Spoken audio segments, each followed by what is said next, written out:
Good morning, everyone, and welcome to the Virginia City Council chambers. I apologize for the delay in starting the committee of the whole meeting, but we had a YouTube glitch and it's not finally now been resolved. So we'll call this meeting to order. Today's date is Tuesday, October 3rd, 2023, and the time is 9:10 a.m. Welcome to everybody who's in the audience today and those who are going to be in presentation and those that are listening on cable access and YouTube. So we have a full council and present today. We do have a quorum. So we'll turn the agenda over to our city administrator, Britt C. Bennis. Britt? Thank you. First item on the agenda is Matt Reed from SEH, our city engineer of record. The first item is the change order number 2 for the Alcott Park entrance project. Matt, good morning. Morning. Yep, so there were two changes that occurred during the course of the construction project for Alcott Park. The first one was the actual physical location of the pillars themselves. Originally, we were planning on putting them a little bit closer to the road, but after further review, it made a lot more sense, and we had room to move them back slightly offset. It gives the outgoing cars a little more visual view of the street, and it lined up with the rest of the pillars, so it just made sense. So that was the increase part of the change order. And then there was a deduct because as we got going, we were able to find a closer location for the electrical connection for the lights. So we were thinking we were gonna have to run it over by the fountain, but it turns out there was a pole nearby that had the connection available. So it was bid the other way and they gave us a fair credit for it. And so ultimately, overall, with the two items, the change order is actually a reduction in the contract cost of $737. So I just recommend approving that. I'll move to approve. Councilor Paulson moves to approve item 1A, the change order for the Alcott Park entrance project, which is a decrease of $737. Is there support? By Councilor Beyondich. Is there any further discussion? Councilor Johnson. I just have one question. The lights on the northern side of the pillars, they're not matching. Will they be fixed? Are they working or what? Do you have any idea about that part? There is, I know they're still finishing those. They're supposed to be out there again today. Okay. So, yeah. I was just curious. I know they've been working up there. I was just curious to know. Thank you. Yep. Thank you. Has been moved and supported. Is there any further discussion? Hearing and seeing none, all those in favor signify by saying aye. Aye. Aye. Opposed? Motion carries. Anything else on the agenda for Mr. Reed? Yes. The second item is approve the quick claim deed with Delton Schnabel, AKA Del Schnabel, for the 6th Avenue North easement.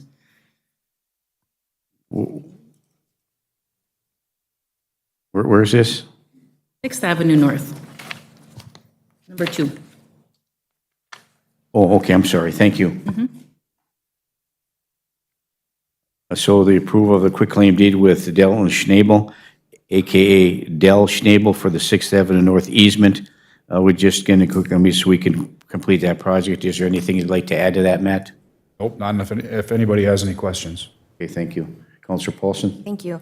I do have a question. Could you just explain what this is about? Sure. It's just a tiny little piece, but I'm curious. Yep. So as we were putting together the right-of-way property information for the 6th Avenue project, this has actually been ongoing for quite some time. There is a portion of 12th Street that is actually on his property. For whatever reason, back when the road was built, properties were laid out, whatever the reason, there was a small little piece of the property that was not accounted for. So as we did the research and Brian's group helped out, and we found, sure enough, that the city did not own that. The street's been there forever, but nonetheless, so that's what this is for. Okay, thank you. Councilor Johnson? I'll move. Councilor Johnson moves to approve the quitclaim deed. Is there support? Support. Oh, sorry. Support by Councilor Barnzelli. Is there any further discussion? Hearing and seeing none, all those in favor signify by saying aye. Aye. Aye. Opposed? Motion carries. Thank you, Matt. Item number 3 is review the real estate license agreement with U.S. Steel, and this is from the 9/19/2023 Committee of the Whole. So we have some information in your packet about this is for the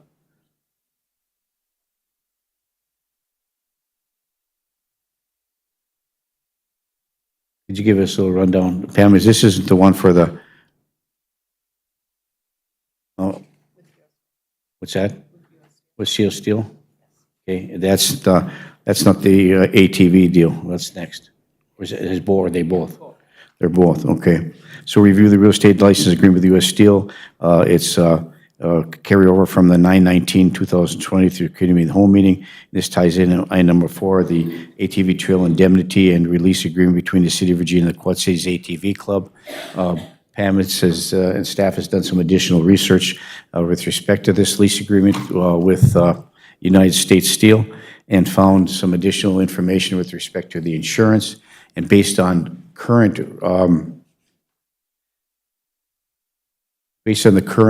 proposals, that it needs to be on the outside market, U.S. Steel is requiring a significant amount of insurance, which would equate to approximately $3,500 per year in insurance costs that would have to be borne before that trail, they would allow ATV access to that trail.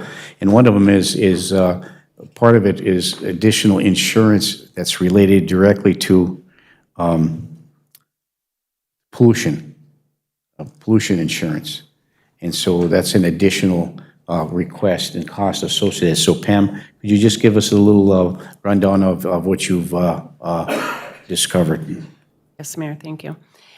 So I did speak with our agent, Pod Pesker, and it will be additional $3,500 to go from the required, the $3 million that we have up to the 5 to 7 that is required by U.S. Steel per their agreement.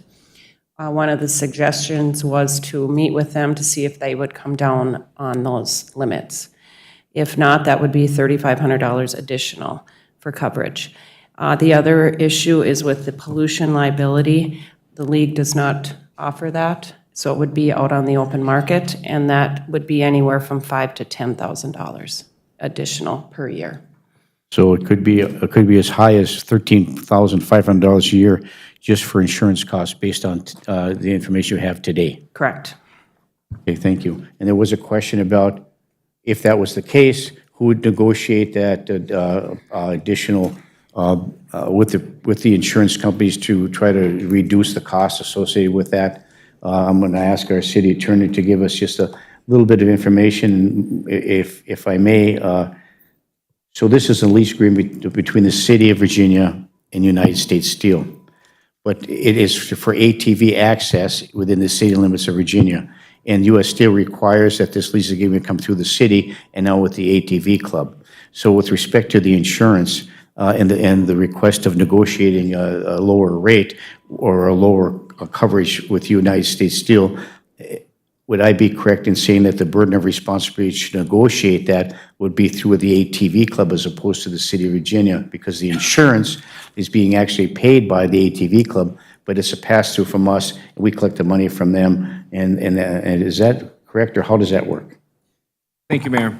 Because the city is listed on the license agreement with U.S. Steel, we would probably be, because if as the party to the contract, we're required to provide the insurance, and if the ATV club called our insurance carrier and said, hey, we want to try to negotiate a lower rate, our insurance carrier is not going to deal with them. They could go to U.S. Steel and say, hey, these requirements, the limits that you're asking us to carry are too high, especially in light of the fact that there's recreational trail immunity and a couple of statutory immunities that provide some protection.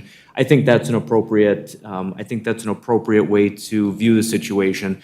And then obviously the next item, if you look at paragraph 3 in that indemnity agreement, which is the next item, and not to jump ahead at all, but basically that's in order to enter into the agreement with U.S. Steel, my strong recommendation is to enter that secondary agreement with the ATV club, which would require them to pay any additional premiums. So if we weren't able to negotiate those down, and it did cost us an extra $3,500, Mayor, you're absolutely right. Per this agreement, we would ask the ATV club to kind of chip in and pay that extra $3,500. Basically, the city should be willing to act as a facilitator if that's the will of the council, but we shouldn't take on an additional financial burden to provide additional recreational trails to ATV clubs. So so the question would be that if a request was made to U.S. Steel to try to reduce the indemnity, would that be something that the ATV club would approach them and see if that would be a reduction? Or would we be part of that negotiating process? Or asking for that, not negotiation, but. Thank you, Mayor. If we have staff available to participate in those conversations, I think we could, and it may be more meaningful to US Steel to see us approach them as well. But if we don't, I think we could task the ATV club with going ahead and asking. I mean, Okay. Okay, thank you. Council? Pam? Yes, just one more item. So they also recommended, the league did, that the club also have a liability insurance policy with the city listed as an additional insured. Okay, yes, thank you. So this is, at this meeting for us to review the document. I think there's additional information that need to be gathered and some potential negotiations, unless the AT Club's willing to pay that entire cost associated with US Steel's requiring. Councilor Johnson. You, these are annual fees, not monthly, okay? And if we don't provide the insurance, that negates the agreement, correct? Brian? thank you, Mayor. Correct, Counselor. If we didn't carry the appropriate levels of insurance, the US Steel would consider the city to be in breach of the agreement and would move to cancel that license agreement. Okay. And then if I'm remembering right, the ATV club that was here stated they get funds from the state to help pay that insurance. Do we know if there's limits on what they're allowed to ask for from the state? Brian? Thank you, Mayor. I'm unaware of what their requirements with the state are. Because the way my brain's processing right now is if we approve everything but they don't pay us, there's nothing to discuss. We need to get payment from the ATV club before any of this even works. And so that where I'm at is moving forward with this, understanding that if the ATV can't afford the insurance, there's no trail to be had because we're not going to pay it, and that's what that second agreement says. So I think that all that other stuff can happen. The negotiation, reach out to US Steel can happen even if we do approve both agreements today. You know, of course, pending next Tuesday's formal approval, but I want to see this move forward because I'm pretty sure there's work to be done, and sometimes that work's a lot easier to do in the wintertime when everything's frozen. So I think right now my comfort level is because nothing will happen unless we get money from the ATV to move forward with this preliminarily so we can start making those and have the ATV group find out that if it's almost $20,000 a year, are they able to get that much funding from the state to pay their insurance? So I will move a preliminary approval of this agreement pending additional information for Tuesday night's final approval. Moved by Councilor Johnson. Is there support? Is there support? Is there support? Support for Support discussion. by Councilor Beyondich. So if this, Further discussion, Councilor Beyondich. thank you. If this were to be moved forward, we'd only have that 1 week to contact and have the other party work with this, the ATV club? Brian? Thank you, Mayor. So there's a couple of ways that this could be, from a procedural standpoint, handled. The original or the underlying contract with US Steel, it could be moved forward to the next regular meeting and approval contingent upon, working out the insurance details and entering into that supplemental agreement with the ATV club.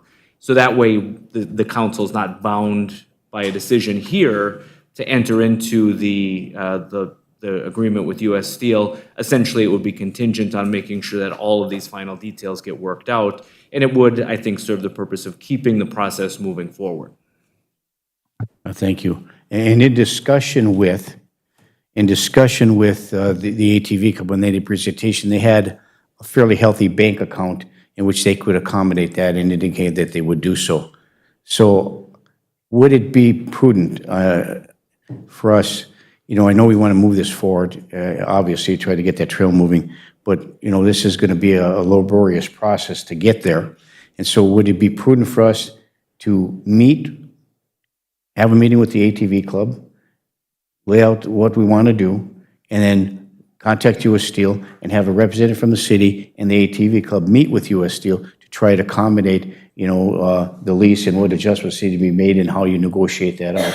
Would that be prudent for us to have that meeting so both a representative from the city and the ATV club will meet with U.S. Steel representative or their land lease people? And the reason I say that is, one, I think it would be helpful to do so, and secondly, one of the presenters of the ATV club is a former property manager, I believe, for U.S. Steel, retired.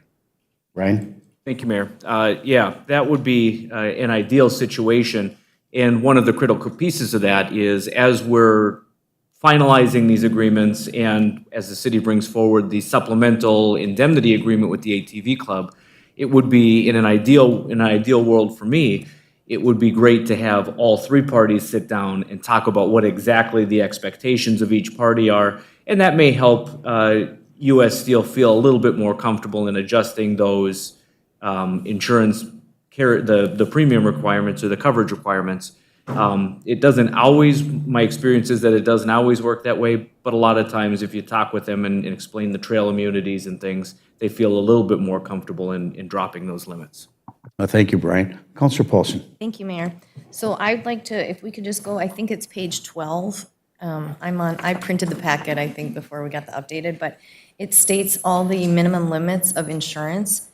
The question that I have is, if we go ahead, I want to see this moving forward as well. I think this is exciting for the ATV club. It's going to be really good for Virginia. But if we approve it and move it forward today, those are, it's A through F, it looks like, A through F. Those would be the limits that we would be approving, and then it would, if there is negotiating happening between the ATV club or city staff and U.S. Steel, those, and it does come down or they lower it, those would change. So I'm not sure should we allow the negotiating to happen before we, because if we approve, this is a contract, it's a real estate license agreement. Should we wait for that negotiation to see if that changes any of the dollar amounts on page 12? Or by tentatively approving it, could you issue a supplemental addendum if those limits come down? Thank you, Councilor Paulson. Brian? Thank you, Mayor. The other action the council could take is just to make a motion to have the staff place it as an agenda item for the regular meeting without necessarily acting on the merits of the agreement. And that would allow, then at that point, the council could consider potentially the agreement as amended at the regular meeting next Tuesday. I would be willing to amend my motion to put it on the agenda with the potential of approval based on discussion. Okay. Thank you. Thank you. Amended motion by Councilor Johnson. Support for the amendment, Councilor Beyondich. Did you get that amendment attachment to that original motion, Pam? Okay, thank you. Has been moved and supported. Is there any further discussion? Go ahead. So would you like me to seek the additional coverage then for the pollution and go on the open market and have our agent? I think it's a Get dual those- path. okay. Both, let's see what it's going to cost us, and are they willing to do it? Because maybe we can come to somewhere in the middle. Okay, so yes, I'll get both, some please. estimates. Yes, please. Yeah, and we're moving this forward. There's no money being spent here at all. It's just a matter of a process to negotiate this lease with a pass-through payment. All expenditures to be paid by the ATV club, so we're moving that forward. So all those in favor signify by saying aye. Aye. Aye, opposed, motion carries. And that's for both 3 and 4? I believe so. And we need a separate motion for both those? I will make a motion for the same motion for item number 4 with the ATV. Okay, support by Councilor Motley. Further discussion from the council? Hearing and seeing none, all those in favor signify by saying aye. Aye. Aye, opposed, motion carries. Item number 5 is approve the quote for flooring for the Virginia Public Library, and this is from the 2023 GO bond, equipment bond.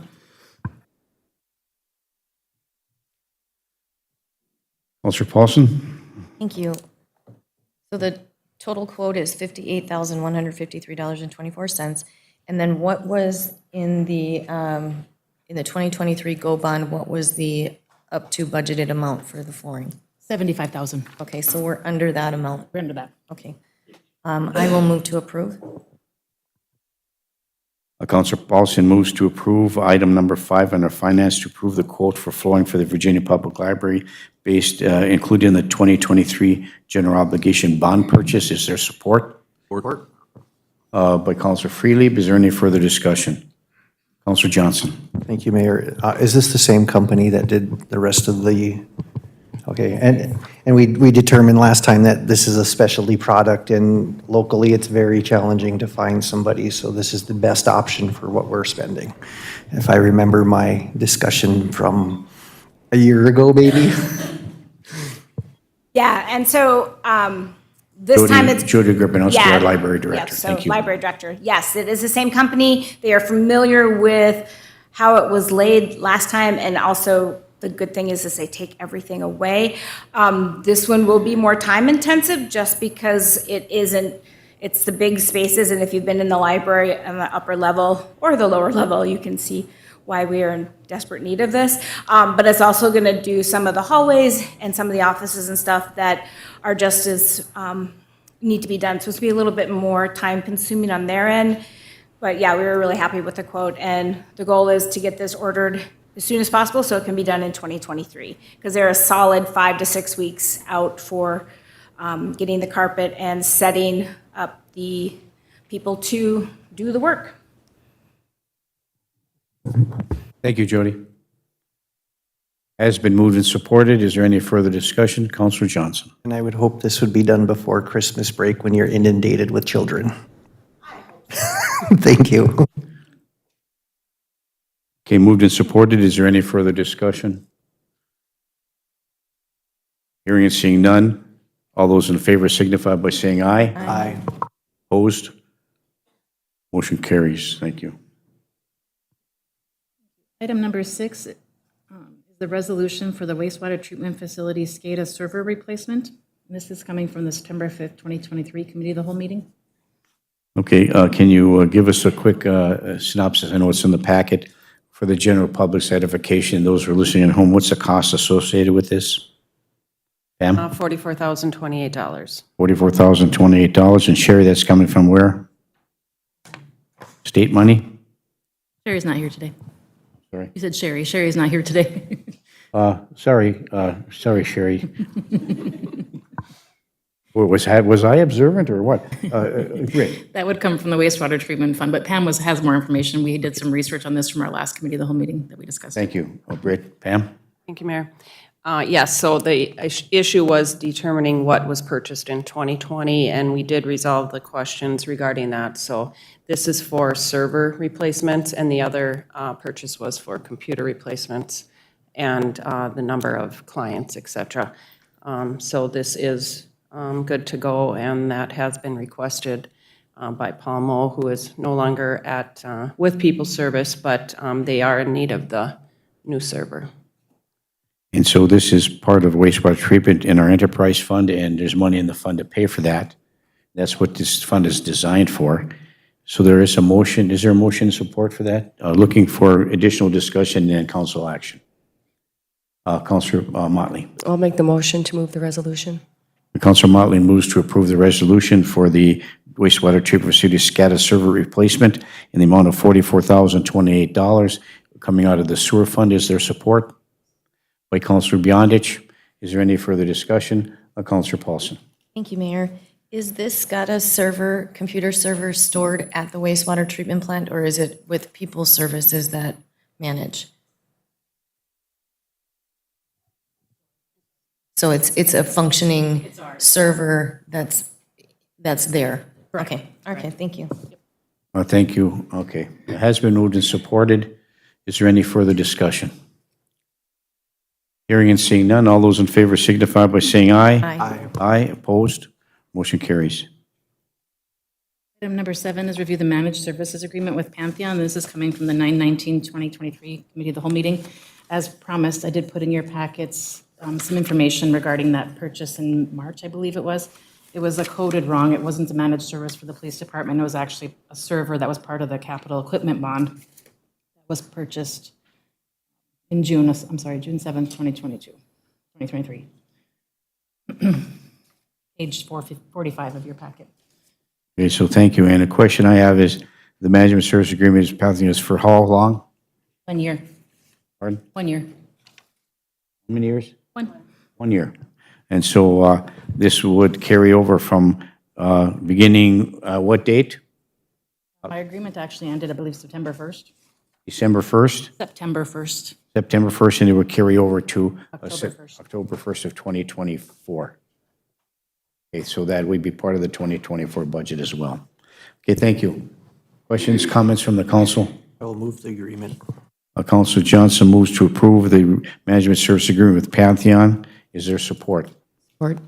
Support by Councilor Motley. Is there any further discussion? Councilor Paulson.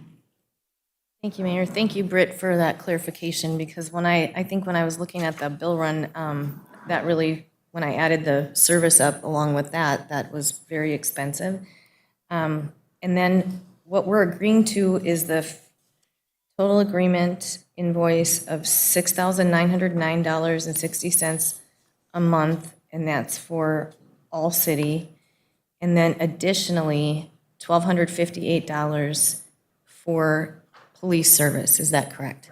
Okay, so is that all we should be seeing then? Are those two dollar figures on the bill run? Managed services, yes. And then is data processing on top of that? Data processing is the name of the fund that we use for all of this. So Okay. it depends, that there might be other things in there. Our Laserfiche system is not from Pantheon, it's from CDI, or Cities Digital Incorporated, so that's also out of this account. Trying to think there's something else too, that there's another subscription. So when we see though, like when we see Pantheon in the bill run, should it just be those, or do they charge us hourly? I know there was a rate schedule in here, but do they charge us hourly for anything above and beyond this service that we're approving? Only for special projects. Okay, So if we had something special happen. very good. And then the last question that I had is, you included the GO bond capital purchase for 2023 that we approved, I would say, in 22? Okay, and then with the carpet at the library coming in under budget, so this is just a question I have. What happens when we are that far under? What happens with the excess or surplus of the GO bond? How can that be utilized? Just to clarify, in the police department, the server portion was the cheap part. We did agree to the body cameras, I think, for $44,000. We approved those in 22, so that is close to the $60,000. We do have some funds that were a little higher, some were a little lower, and our most expensive ones have not come in yet, which the dump truck, the service truck with plow, the 2 pickup trucks. So we're trying to get quotes still for some of these things. So if the carpet, I just pick it on the library, say the carpet came in, we have a budgeted allotment of $75,000, it came in at 50 whatever thousand. What happens to that dollar amount? It stays all within this, anything that's in this list. So can it be moved around Correct. to So supplement Park and any Recreation other? went over a little tiny Okay. bit, and we knew that, but we weren't worried about that because we knew that everybody else was a little bit low in these areas. Okay, so the total bond at $2.954 million covers everything, and things can move and change in there. Correct. Accordingly. Okay, thank you. Thank you, Mayor. Thank you, Councilor Paulson.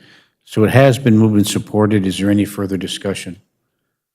Hearing and seeing none, all those in favor signify by saying aye. Aye. Opposed? Motion carries.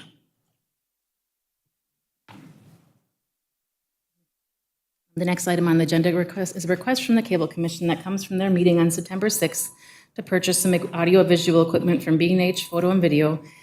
Please note, from the time they had the meeting on September 6th to the time when I actually went and got the actual dollar amount and submitted our tax forms to get the tax off of there, the dollar amount for the tripods had gone up. So I did include the email between Steve and I to verify I had selected the right ones, but the dollar amount had changed. So at the commission meeting, they had approved the dollar amount of $10,930.44, but the actual equipment's now $11,051.94. This comes out of our cable access It fees? does, and so far, to date, they have franchise fees of $20,520 and then PEG fees of $3,1682. Okay, thank you. I will move to approve. Councilor Paulson moves to approve. Is there support? Is there support? Support. Support by Councilor Motley. Is there any further discussion? Councilor Johnson. Thank you, Mayor. I'm only seeing one quote, and I know it's only $11,000, but was there diligence by the Cable Commission to seek local or other sources? Yes, they had actually been working on this for a few months. We met with Bob Cohen back in April or March. So they've been working on this for a few months, vetting the right system and the right equipment for what we need. And this is where they're coming with the recommendation now. And this will be the city's brand-new equipment, not This is used? the city's equipment, correct. Okay, thank you very much. Brand new. Thank you, Councilor. Any further discussion? Councilor Paulson. So we've kind of gone back and forth on how the funds work regarding public access. And just so the general public and also the council knows that through MediaCom, the cable, the city collects it. MediaCom sends a check, and it's called a PEG fee. And those fees that the city collects from MediaCom are paid for by MediaCom subscribers. And from those PEG fees, they have a specific allocation, and I think that's why we have it separately coded, because PEG fees can only be used to purchase equipment for public access. So that's when the council gave the directive to the Cable Commission, this was quite a while ago, I believe, for updating equipment to make sure that the public has access on public access. And I don't know that that included anything with the YouTube channel. It was mainly, I think, some of the channels were pixelating on public access. So they went and did kind of an overview of what equipment they would need in order to upgrade the service to where it needs to be so it's not pixelating for the general public. So that's kind of the history of that, and that's also where those fees specifically have to be used, cannot be used for anything else besides equipment for public access. Thank you. Thank you, Councilor Paulson. And part of this discussion is indirectly related to this motion, but once again, for everybody's information,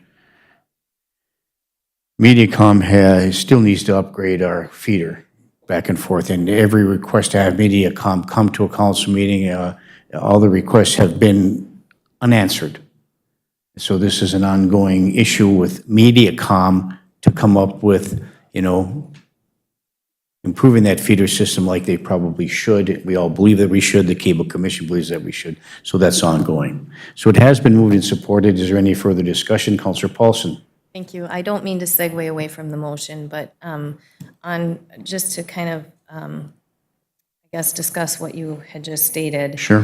CTC also have the ability, because now we have CTC coming and running fiber optics. CTC is also going to become, they are in the Bemidji and Brainerd area, I believe, where they are cable TV or access.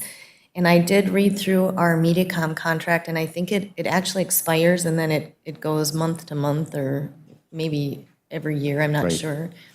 But in there, it is, and Brian, I don't know if you want to review that contract, it doesn't state that there is exclusivity. So if we could read through that contract one more time, and if CTC would like to come to the table and have a discussion, I think we should have that discussion.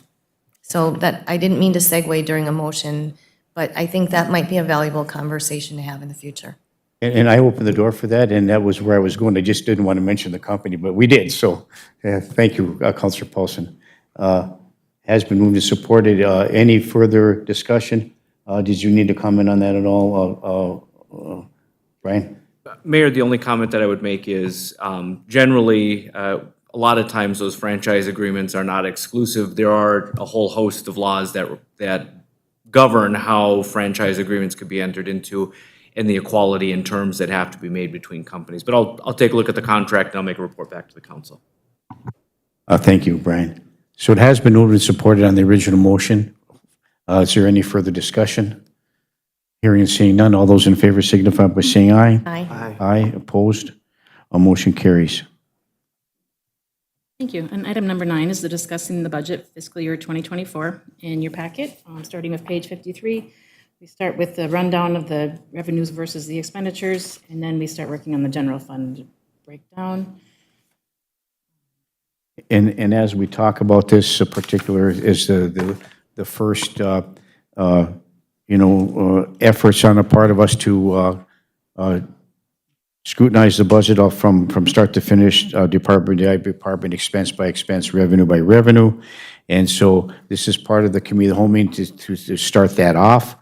But I think that it may be prudent for us at some future time to schedule a separate meeting just to discuss the rest of the part of the budget. But right now, we're going to discuss this as well, and maybe look for a council discussion about having a specific date set to discuss preliminary budget, because it apparently, in some instances, it either we can do it in this committee of the whole meeting and it'd take a longer to do. That's not a problem. Or we can have a separate budget meeting. It doesn't make any difference. But as we discuss this in the future, moving forward to determine what's the best way in which to address. Councilor Paulson. Thank you, Mayor. So before we start this conversation, I just have a quick question, because I believe in one of the motions I had made that we were to include the enterprise funds as a part of our discussion, and those enterprise funds are not in the packet today to have that discussion.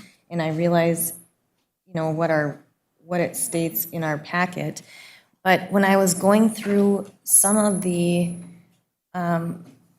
expenditures, like for instance, the fire department.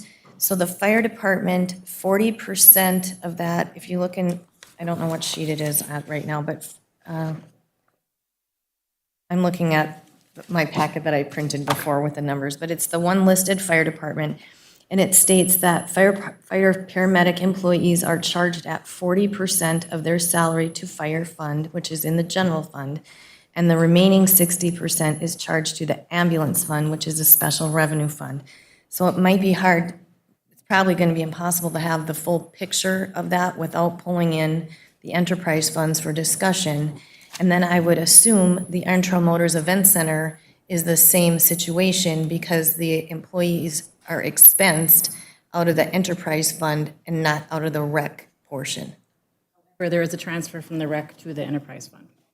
Yep, and I saw that, the transfer, but we're still, if we can't look at the special, or the enterprise fund sheets, they're basically like a P&L Right. sheet, then we're not necessarily going to get the whole picture of where those expenditures, even though we are showing a transfer in from the general fund to the enterprise fund, you still don't have the enterprise fund in front of you to ascertain the expenditures. So I feel like we need to have those enterprise funds come into this discussion in order to get a total picture of each department. Sure, and I think one of the goals and objectives is to take a look as a council to determine how those enterprise funds are coded. And as an example, looking to see what the feasibility of is taking that entire special revenue fund of the ambulance and actually budgeting that for in the general budget. That's a part of a discussion that we had before. So, but there's some issues with respect to that as well. So, and with reference to your comments about the enterprise funds, yeah, we'll be discussing that. We'll get there. What is it? The stat? What do you want to start, Britt, when we move forward with this, so we can have an orderly discussion instead of moving to this over here, this over here, this over here? Valid point for revenues and expenses till we get a bigger picture. They do tie together, like Councilor Paulson stated, because the ambulance fund ties to the fire fund, and then the Antrim Motors Event Center ties to the recreation. The levy is strictly for the general fund, so we need to start looking there first at what we're cutting. Albeit we do know that the ambulance and the Iron Motors Event Center were our negative, well, two of our negative spots in 2022.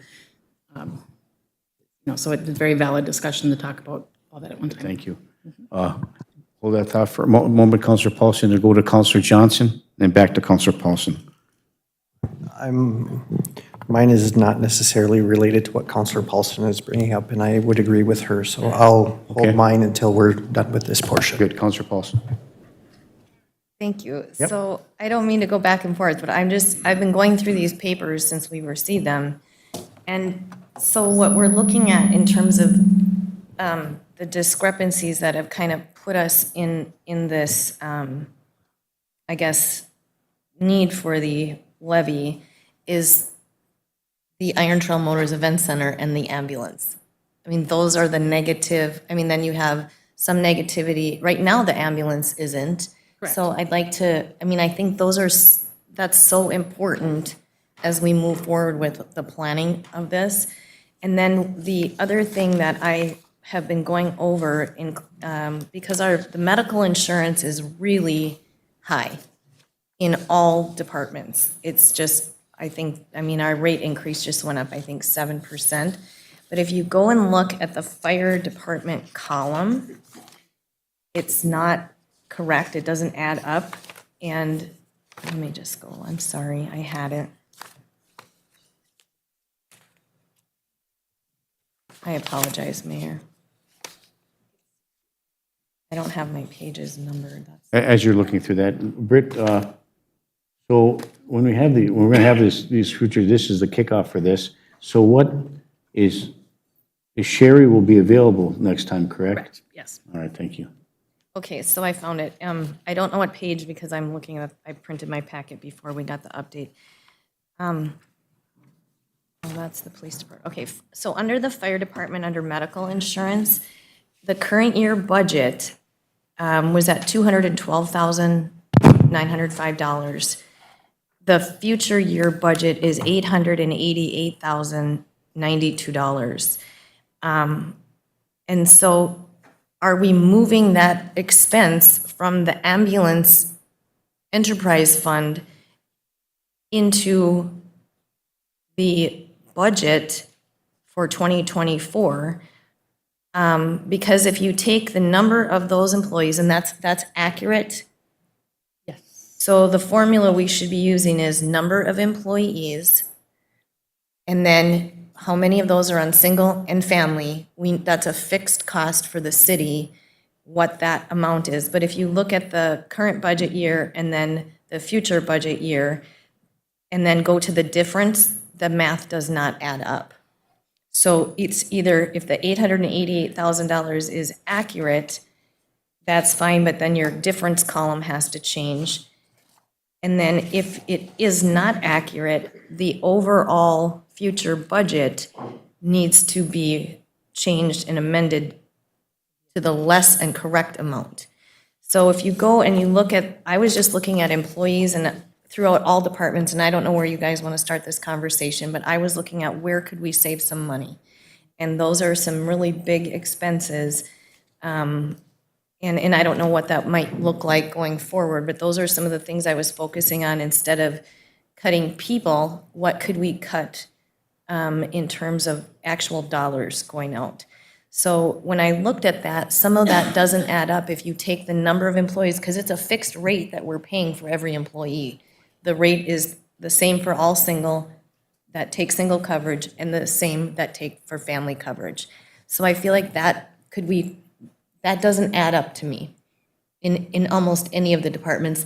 Then you need to realistically, if I'm correct, you need to add in the VEBA contribution on top of that. So can that be a line item in this so that we have an understanding of, maybe we need to change the VEBA contribution in future negotiations with unions? And I'm sorry I'm ripping Band-Aids off, but those were some things that I immediately saw when I'm looking at the difference column. What is the huge difference for this go-around? It seems to be medical expense. And I don't, however you want to go forward now, but I think I just wanted to let you know, it's hard to have conversations when those figures are not, the math doesn't add up in those columns. So that needs to be fixed. Thank you. Thank you, Councilor Paulson. So we talked about moving forward with the 2024 budget. We talked about looking at what the performance was or the deficits from, the last 5 years to determine what we need to budget for in the general fund in 2024. Part of that is the medical expenses, some part of it is wages and benefits, some of it is equipment, some of it is some fat that we might be able to find in there to cut. And I know that the staff has worked to do that to some degree. So we have some short-term fixes that we can do for the 2024 budget. And as you alluded to, Councilor Paulson, there are more intermediate efforts to take a look at it. And you may give the example of the medical expenses, which is negotiated done with a bargaining unit. So that's the intermediate discussion. And then the long-term discussion about what's going to happen, not just in 24, but 25, 26, and 27, and anticipate what the unfunded mandates are going to be in the upcoming years to try to adjust that in within the general fund budget. So yes, the medical insurance is significantly high, and that would be an intermediate effort if we choose to do so and during the course of negotiations to discuss some adjustments to the medical expenses for our employees to help lower those costs associated with our budget. So that's appropriate to discuss moving forward. And so that's on. Anything else you want to add to that, Councilor Paulson? Thank you, Mayor, for letting me kind of finish my train of thought. So what I was thinking, and I don't know if I can say this because we're not negotiating anything, but just where my thought process was happening is the city pays, at the lowest plan of our insurance, the city pays 90% of the premium, the employee pays 10%. So if those numbers are accurate, on the budget column for each department, my thought process is right off the bat, like what if we did an 80-20 split? That would save 10% across the board on all departments, but those numbers have to be accurate in all departments with the medical expense and then the VIBA as another line item. But that, if you're talking $80,000 out of $88,000 at 10%, that's an employee and maybe an employee and a half. So that's kind of where I'm thinking of. And yes, we'd have to have discussions with the bargaining units. But I feel like that's something that we could have a discussion and long-term also save the city some money. Thank you for letting me finish that thought. Thank you, Councilor Paulson. Anyone else from the council at this point? Britt? I'll just continue to discuss. Okay, so Councilor Johnson. Thank you, Mayor. One of the things I've been processing is we're looking, and Councilor Paulson is doing exactly what I'm going to do, and I'm going to make a motion that each one of the city councilors submit 10 ideas for either revenue generation or expense cutting. And we submit them, however, email, and then I would welcome other people to it. And we literally get a big, long list, anonymous list of every idea we could possibly do.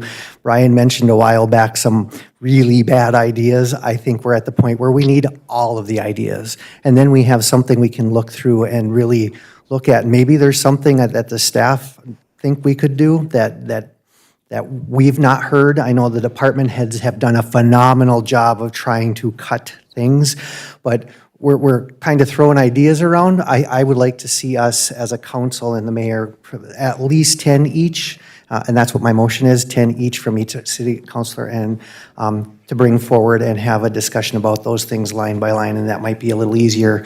And maybe there's some ideas that we're all thinking, but none of us really want to say, and if it shows up 7 times, there's something we could do. So that's my motion, to require and request that each of the elected officials present at least 10 budget items. A motion by Councilor Johnson. Is there support? Is there support? Is there support? A motion dies for lack of support. I believe in line with Councilor Johnson's motion, I get the idea.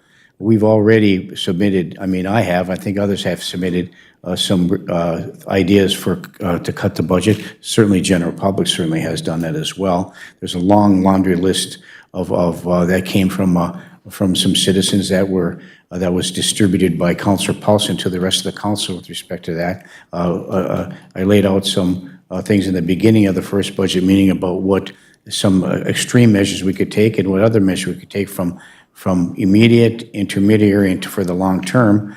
And so it's whatever decisions we make and whatever information we provide, when we make a decision on the budget, there's only two places to cut. That's in expenditures, and that's, if we don't have the revenue, we have to cut the expenditures, and the expenditures include equipment and personnel. So we have to find a way to make those adjustments in the immediate term for 2024, and look forward to trim our budget best we can based upon an entire discussion with our entire employee group as well to get that accomplished. But idea of submitting those information, I think we've done that already. I think most of us have. So I'm looking forward to discussing those things that we submitted. And I don't know if I have them here with me or not, but there's some things in there that were things that we could discuss, not the things that I would support. And I don't support cutting the core services. I think staff is, when they put that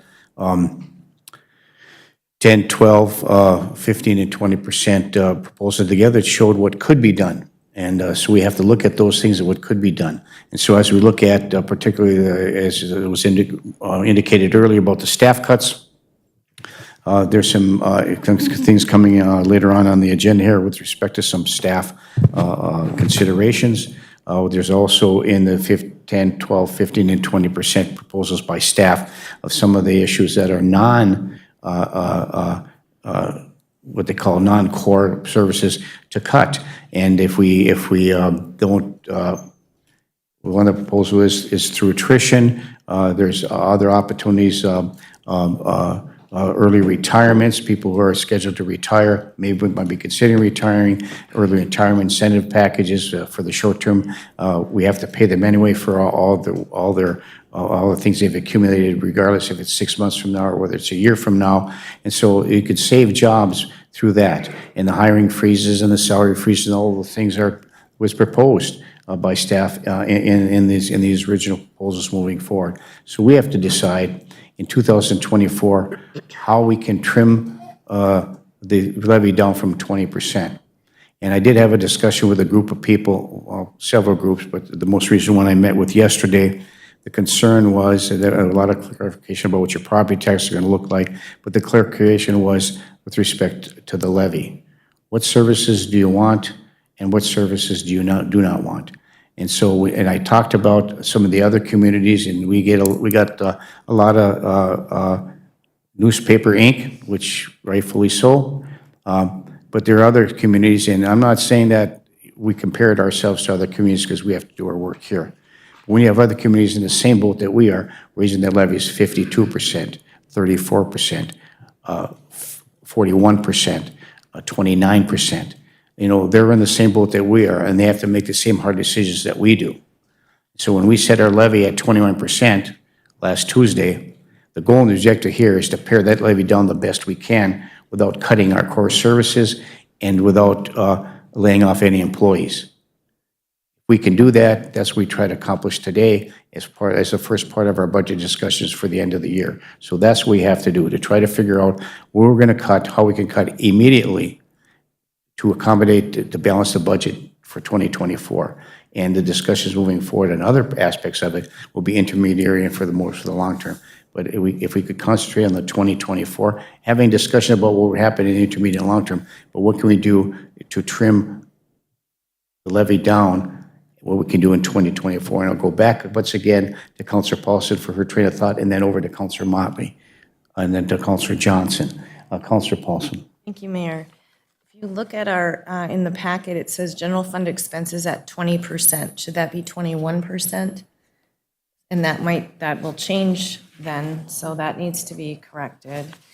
Then my next thought process, Mayor, would be when you're talking about so when we set the levy, I wanted it just in percentages for the simple, so we didn't have to figure out numbers.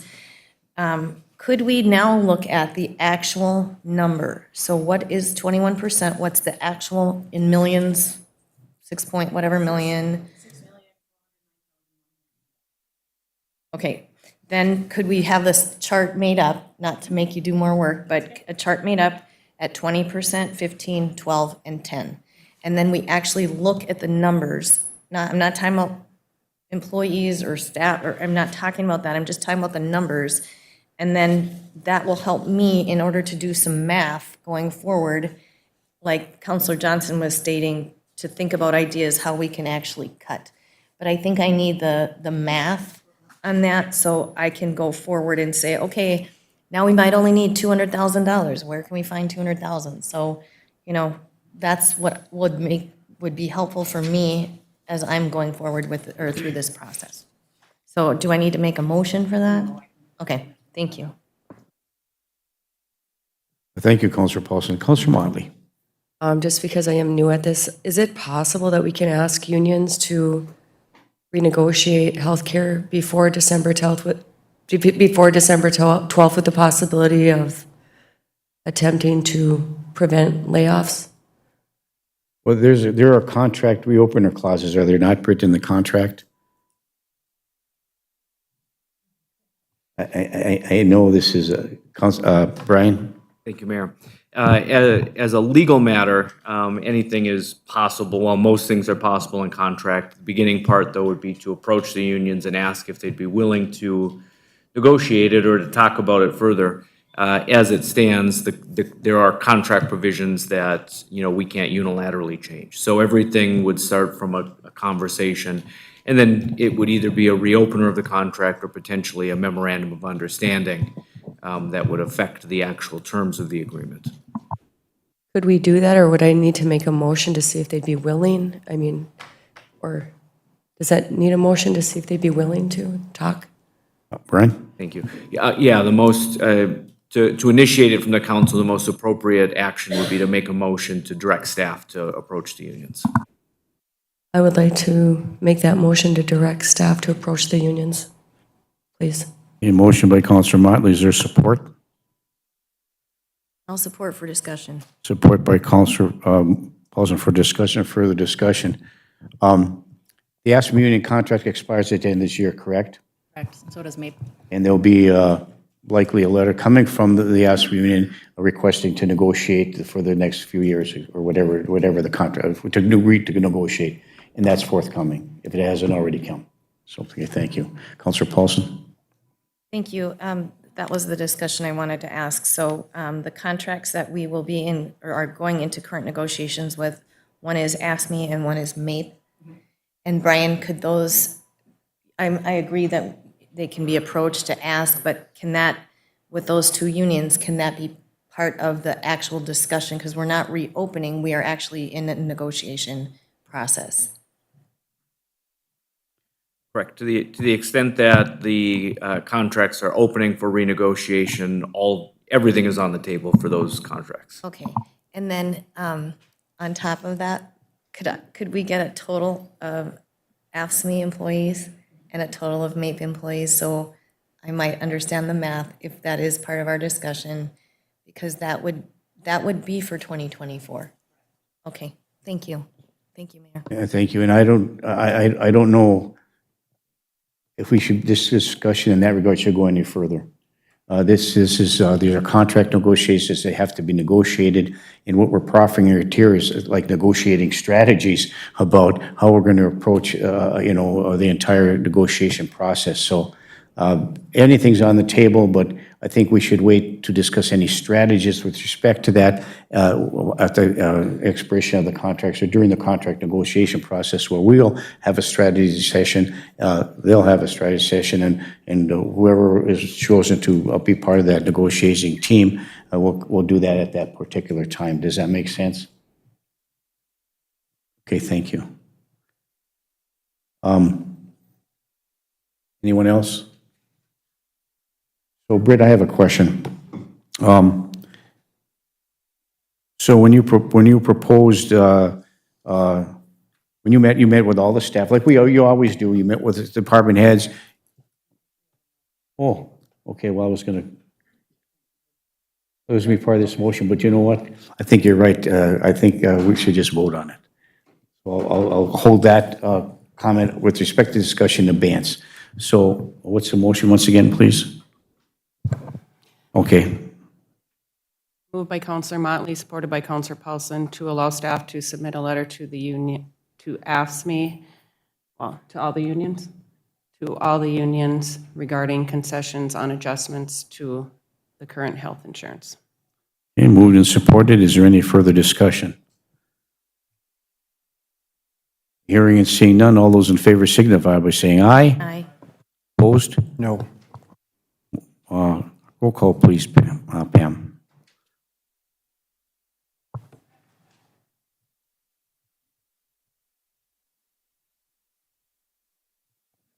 Motley, Yes. Friedlieb. No. Paulson, Aye.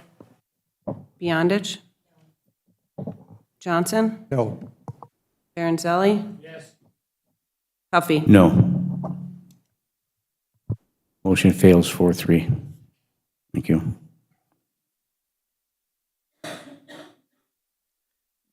So Britt, when you met with all department heads, initially we looked at, as is a budget exercise, what could potentially be the levy. And during the course of these discussions, as you discuss with your department heads, all the things that they would like to have, all the things they think that they need, and then you put all that together in a budget, in a package, budget exercise number 1, budget exercise number 2, budget exercise number 3. Number 3 was a 31% levy. And so we talked about, where that could be. We never had the opportunity to have a significant budget talks about that. And the 31% levy under budget 3 was disseminated to the general public. And so we're here today to figure out, where we're at. So I think the initial goal and objective for us was not to set the levy at 31%, but that it was just a budget exercise to determine if we did all these things, where would we be? And I don't think there's a city council that's sitting here today, and I may be wrong. I guess I'm just making an assumption that would vote for a 30% levy increase, a 31% levy increase based upon the information that you have in your budget exercise for budget exercise number 3. But we are now beyond that, and we really haven't had a lot of budget discussions, and this is the first in the series of serious, significant budget discussions that we're going to have before the end of the year. And this is the kickoff in which to do that, asking for some additional information, some clarification on some of the numbers that are stated in this 2024 budget, get some clarity as to the numbers in all departments, both revenue and expenses, to determine how we can make any additional cuts to reduce the levy from 21% down to a palatable level. And so that information that Councilor Paulson has requested with the dollar amount is helpful for staff to provide that for us to our next meeting.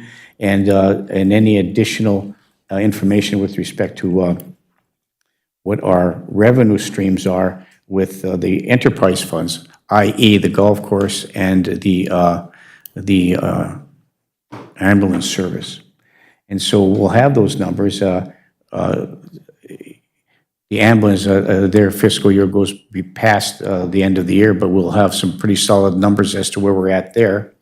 And get the golf course numbers. I think the golf course closes on October the 17th, right in that regard. But you could get the revenue stream to date about the golf course, and it looks like both that fund, the ambulance fund, and the golf course fund have significantly increased their revenue for 2023, and that's good moving into the 2024 budget. There's issues on each enterprise fund, particularly the golf course with the depreciation, which we don't benefit from in any way, shape, or form, but it's the revenue stream. And it appears as though that revenue was significantly higher than it was last year and the year before. But looking at the 4-year budget projection from previous years to this year and what we project for next year, when we look at the general fund, we look at the projections of what could and could not be a potential deficit, so we budget for that instead of taking out our reserves. So the goal and objective is for us not to encroach on our reserves anymore, and not to tap into the investments, which was never an option to do. And so the issue is that in order to prevent us from budgeting a deficit, we budget for not the, we include that deficit in the budget. And so if these enterprise funds or these other funds perform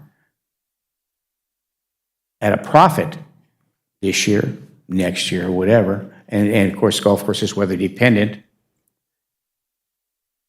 we will have a better opportunity. So if there's a surplus, sometimes that surplus is spent elsewhere, goes back in the enterprise fund, or we can make a decision to move that into the reserves to bolster up the reserves. So that's all the goal and objective, to make sure that we build up our reserves, maintain a level of our investment, hope they'll perform better with the interest rates as we move forward, and then make sure that everything's budgeted in the general fund so we know how much it's going to cost. So if we do that, the levy is going to be up there. And other cities are doing the same thing. Why one levy is 52%, the other 34%, they're doing exactly the same thing. The only difference is they don't have an ALS ambulance service. They don't provide it. So not to get into the big weeds but we opened the door on the enterprise fund with respect to the ambulance service. There is a Minnesota state statute that gives us the authority to levy a tax on it for our ALS ambulance service. We can do that within the confines of the curtilage of the city limits that we provide. We can certainly pass a resolution and add an additional 5, 10, 50, whatever the amount is, to help cover the costs associated with the ALS service in the city of Virginia. We also have that same statutory authority to do it in other communities. The only difference is you have to have taxes without representation, so we can't tax another community when they're represented by another elected body. So for us to do this taxing district, that was outlined in that 35 points that were disseminated to the council, was, do an actual taxing district. We would have to go to each individual city, go to each individual council or whatever, or township authority, and get permission from them to levy a tax, and get them to approve a resolution to levy a tax on the constituents that they are elected to serve, and apply the same thing if they want ALS service. We can determine that that's the case. But that would be on a voluntary basis, and there's no way that the state of Minnesota will give you that statutory authority to do that in other communities. It's already in statute that gives us the authority to do that, but it's on a voluntary basis by each other community. So I want to clarify that for those people in those groups that have been calling me on the phone, and maybe others, and coming to my house, and asking about this particular issue, which is important. So why can't we have a taxing district? Why doesn't the state give us that authority? We already have that authority. We just had to get it approved by other communities in which to accomplish that goal and objective. It's a huge task. We can certainly undertake that, and that might help as we move forward with the ambulance fund. So I want to thank the department and our staff for making some adjustments in 2023 based on 2024 deficits, about how we can better and more efficiently provide these services and increase our revenue and our revenue capture from the billing company that we have, and we've been successful in doing so. And that's why right now, at least in last financial figures, we have been in the black as a profit to some degree with the fire department, and looks like the golf course as well. So I'll stop there. Go to Councilor Beyondich. Councilor Beyondich. Thank you. We always talk about these budget meetings and we don't get much accomplished, and we want to set a special meeting for another budget meeting. Could you tell me when our finance director will be available, that we could have a meeting We'll be back next Tuesday. next Tuesday? So I would really like to have all the information that was requested today, so we can lay it out and have a time. I know the last time I started digging into this, I was shut down. I want a meeting where we can actually sit down and talk about all of this with all the information with the finance director and work through this. Because I feel like we just kind of piecemeal this each meeting. So I don't know if, I don't want it to be a special meeting. I am against having special meetings. I don't think we shouldn't be having special meetings when this should be part of our job at this meeting today. So I will open it up to see what other people feel, but I think we need to have all the information, all the people present, so we can discuss everything. Thank you, Councilor Beyondich. Councilor Johnson. I wholeheartedly agree with Councilor Beyondich. The point of my earlier motion is because it's very hard to discuss all this stuff floating around. There's all these ideas, there's a list from an email, and there's a list from a meeting, and there's a list from here. Where is it? I want to look at it. I want to know what the ideas are. And I agree with Councilor Beyondich. We start having a discussion, and then let's have a different meeting, let's have a different meeting. And it's become very frustrating. I totally agree with you, Councilor Beyondich, that we seem to keep deferring, and we're going to defer ourselves into December, and we're not going to touch the levy. We need to take a hard look and have some organization, and I like the idea of going page by page and line by line if that's what we need to do. But it's floating in space constantly. The ambulance is one place one day and next, and it's in the black, great. We can only go on what we have right now in front of us, and that's in front of us. And I agree that having a special meeting, it's terminology, but I also understand the frustration. There's not one place that I can go, there's not an email that I can go and look at the proposed cuts or revenue generation. That doesn't exist that I'm aware of. We had a meeting yesterday with a company that kept referring to a list of cuts for a project. And once it was made very clear we wanted the list, it appeared. They had it, they just hadn't given it to the owners of the project who needed to see the list. And I kind of feel that's what's going on right now, is there's all these ideas, and how do we deal without the tangibles in front of us? I like a lot of the ideas that have come up, but they're coming up here, they're getting put in some minute notes that are written in paragraphs, which they should be, but where's the list? And that's what I would like to see. That was the point of my motion. So folks in the general public who have been very upset about a lot of things can see that whole misconception of things, of what we can and can't do, the misconception of how people are gonna vote if it comes up. That's irrelevant. We need the list so we can actually talk about it.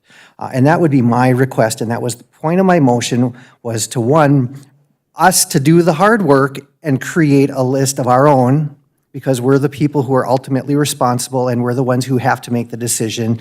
The staff are just doing what they're told. That's all they're supposed to do. If a staff member does something we don't ask them to do, in this room, they have been reprimanded for that because they've done something without direction from the council. So there's this dichotomy of what should happen and what happens and what needs to happen.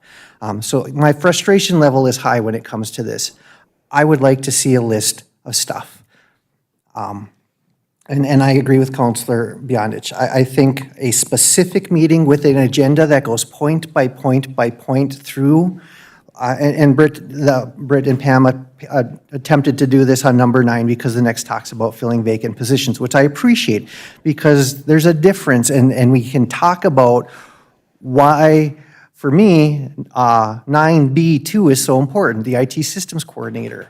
There's a lot of efficiencies that could be created by having a new position that deals with with technology in this city. Everything we do is connected to technology, everything. Whether we're assigning the road repair, or we're getting books, or we're scheduling staff, all technology. And we don't have anybody to help take care of that. To me, that's terrible.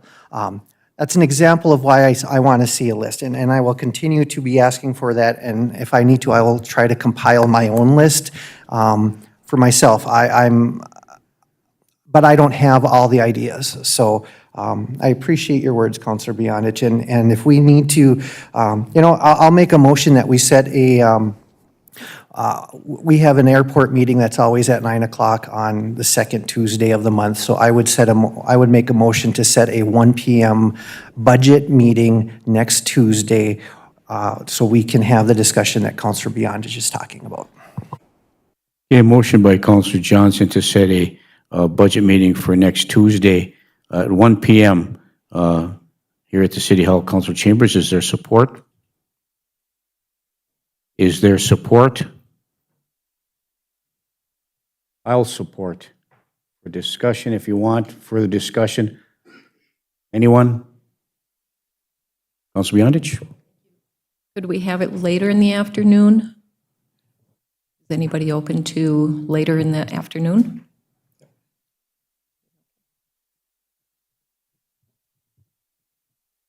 Pam? Just a reminder, we do have the public hearing set for 5.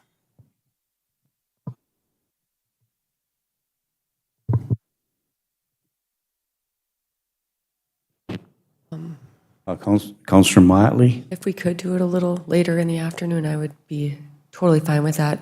Counselor Johnson, I know you made the motion for 1, but Does 3 work better? That only gives us about 2 hours, but it would be a focused meeting, and I think we could get something accomplished. if the council is okay with that, yeah. 3 would- I would amend my motion till 3. Okay, and the second was by?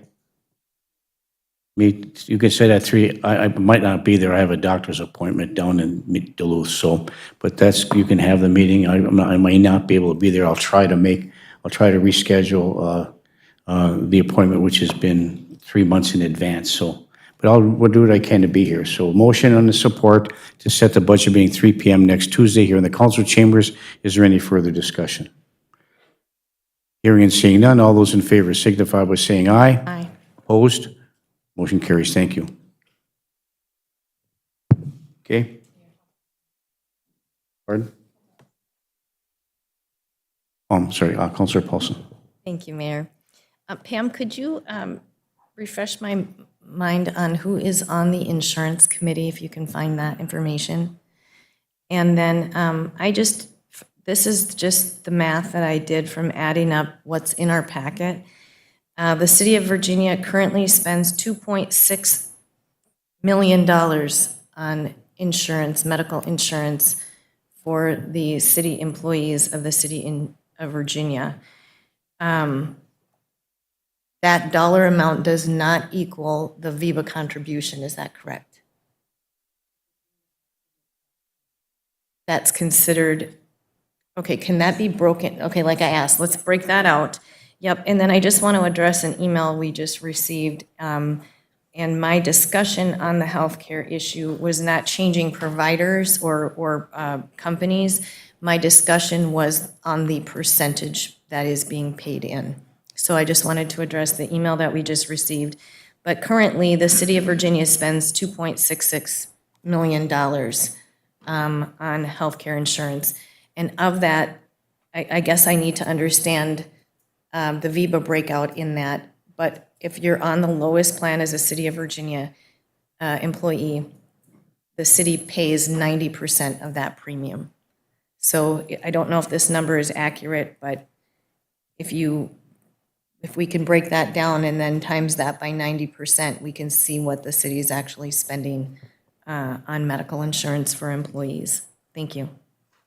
Okay, And then I don't know, Pam, if you have the insurance committee information. It is Counselor Beyondich, Paulson, and Johnson. And who is the chairperson of that committee? Counselor Beyondich. I don't know if I can request the chairperson to schedule an insurance committee meeting. Sure. I would like to make that request to the chairperson. Okay. I don't think you need a motion to do that. You could just call it, but if it wouldn't be an issue if you had made it in the form of a motion, so. I can't do that as just a committee member. Sure you can. I think it's two committee members, right? And/or the chairperson. You can make a motion to request.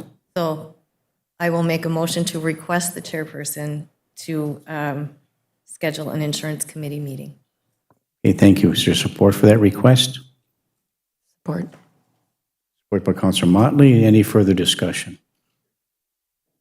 Hearing and seeing none, all those in favor signify by saying aye. Aye. Aye. Opposed? Motion carries. Thank you. Okay, so we've laid a little bit of groundwork in the very first meeting to try to figure out where we're going to be at. We're going to have the budget meeting scheduled, so hopefully, I don't know if you'll have that insurance meeting prior to being able to schedule that budget meeting next Tuesday, but that's all part of the discussion later on down the road, whether you have the insurance meeting before or after. Just the request of information that's been requested today with respect to insurance. Britt, anything out from that? No. Okay, thank you. Anybody other counselor have anything in that regard? Okay, so next Tuesday, 1 p.m., budget discussion and interest on revenues, expenses, going for each individual 3 o'clock, excuse me, 3 o'clock, line by line, revenue by revenue, expense by expense. And that's the request to have that done. And we probably won't get all through the entire budget in 2 hours, but it's a start. Thank you. Anybody else on the council? Councilor Friedlieb. Here's how I look at things, and I get frustrated too, like all of us are with this whole process, but I personally have no immediate supervisory responsibility over any employee in this city. But Jim does, and Freddie does, and Jenny does, and Britt does. I mean, there's people that are employed in this city that have direct and immediate supervisory responsibility over their budget as well as their employees. And so trying to stay in my lane as a counselor on this city council, I don't feel I need to be intimately involved in the development of the budget. I need to respond and react to the recommendations brought forth to me by those that are immediately supervising their budgets in their departments and the staff in their departments. And I think it's way premature for us to be thinking in terms of what fat-cutting costs we can make in talking about insurance for people in this city that are employed, particularly given the fact that the AFSCME group made a significant concession the last time they negotiated a contract to move from the NESC program that they were under for years to the PEEP program, which essentially was intended to save the city, I believe, hundreds of thousands of dollars in costs for insurance to the city. And so that we should be, and we're very appreciative of them willing to move from that to the new insurance program. So in any event, I guess what I'm saying is I want us to come to some conclusion, obviously, in terms of what's going to be in the best interest of the city. But I'm not the one that creates that recommendation. That recommendation comes to me. And then I thoughtfully consider that and vote upon that. And so I don't know what kinds of directives have been made to departments heads in the city with regard to the lists you're looking for or the suggestions you're looking for. But if I'm going to attend this meeting coming up, I'm going to want those suggestions and those lists provided to me from those people that have direct supervisory responsibility in the city so that I can then, they're the ones that have told me this is what we can and should be doing. This is where we can cut. These are the recommendations they're making. Jim knows what kind of trucks he needs to replace and or can repair, etc. I mean, you guys are the ones that know what needs to be done within your department to try and find ways to pare down the budget. I don't. And so that's what I'm looking for, is that information provided to me so that I can then determine how to vote upon those recommendations, not to create those recommendations. That's not my job as a counselor. I mean, at least that's how I feel. Whether or not the rest of you do, that's fine. But I don't feel that I should be intimately involved in the development of the budget. I react and respond to the recommendations brought to me by the city administration. So that's where I sit. And I'm happy to attend that meeting, but I certainly want the information provided to me. I'm not bringing the information because I don't supervise people in the fire department or at Public Works. So thank you. Okay, thank you, Councilor Freely. But so before we go to Councilor Beyondich, our staff has done that. They met with every single department head, went through their budget, it was line by line. What can you do to cut? Received concessions from every single department within the organization on what they can cut. And they presented that, those cuts were already be made, presented to us in the form of a 10, 12, 15, and 20% levy, how that looks like based on what they were already cut. So if there's any other recommendations moving forward, which came out of our staff's 10, 12, 15, and 20% on what could be done. And those, we looked at those already. Those decisions we can make. And when it comes to laying off staff, you know, there's the recommendations coming from them, probably come at this next meeting as well, is if you have to reduce staff, it's through attrition.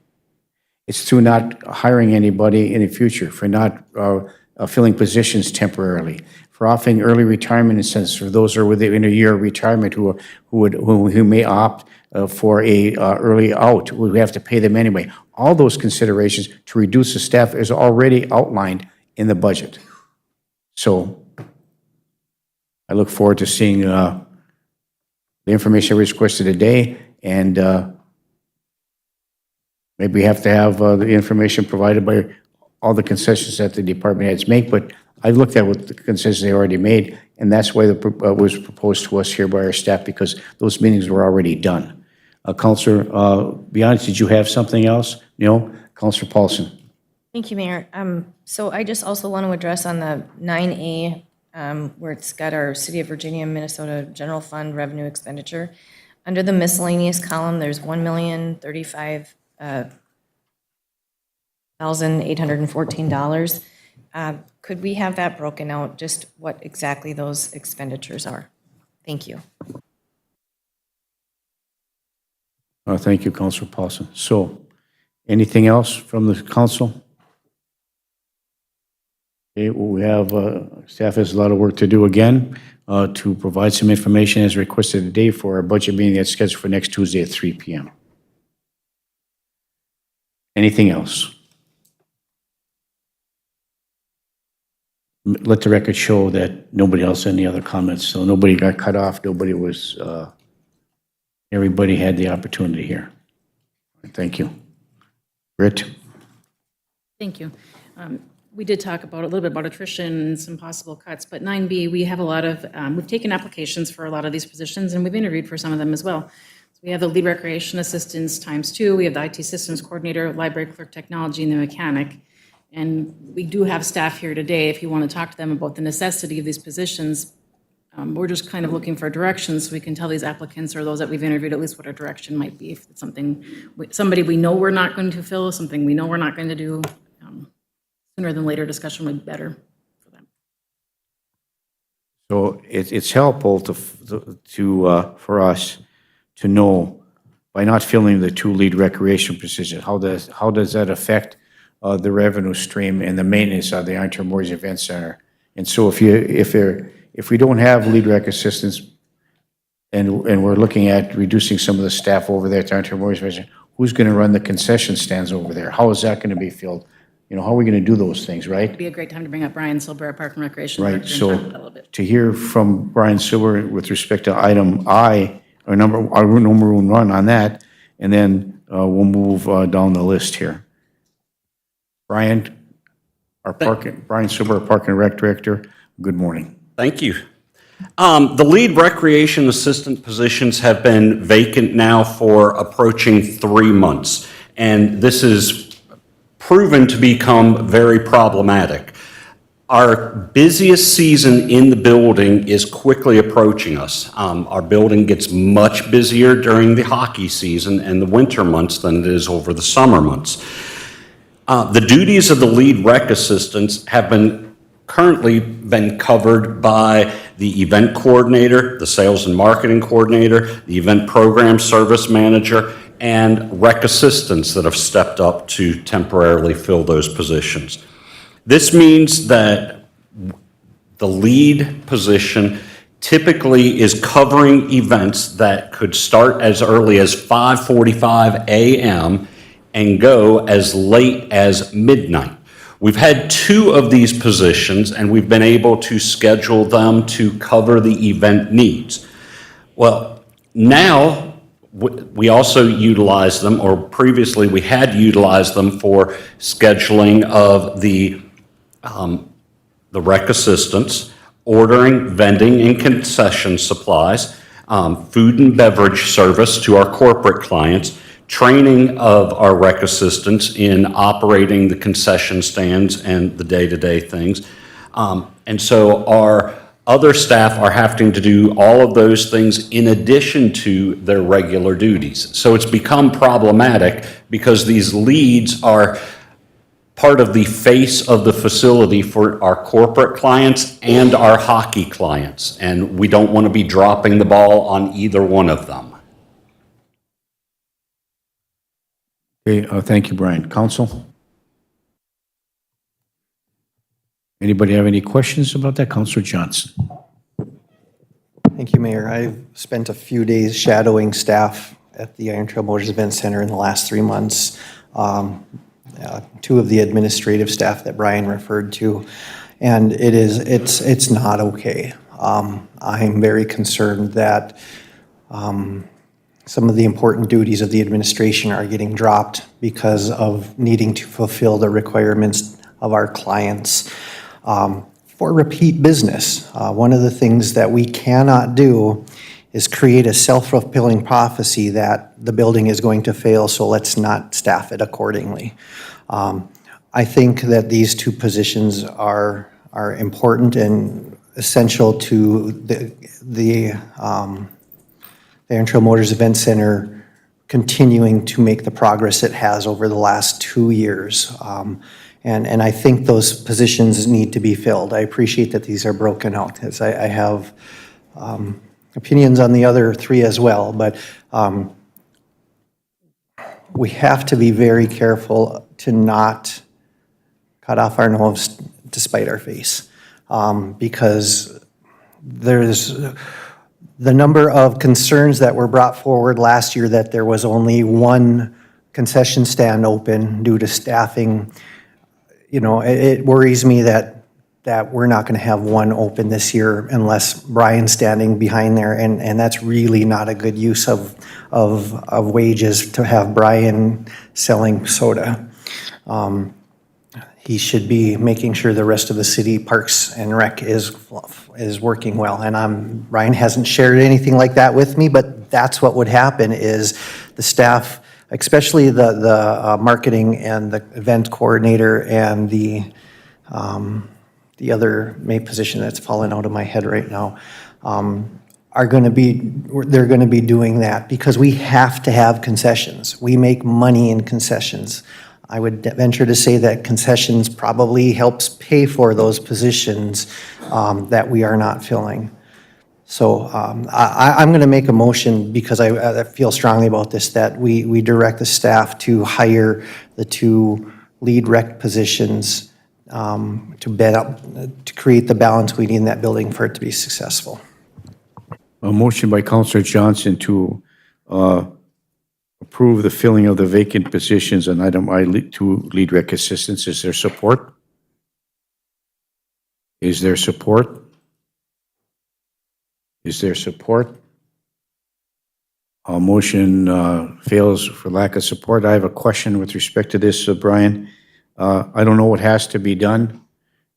This is a council decision about how that operates. This is a business that is still progressing, still moving forward, much to the angst of some of the citizens of this community that, you know, it was a big mistake, it's a white elephant, blah, blah, blah. It's not. It is a part of our community. And if we're going to be successful in a vital area, this is important for us to maintain the vitality of this.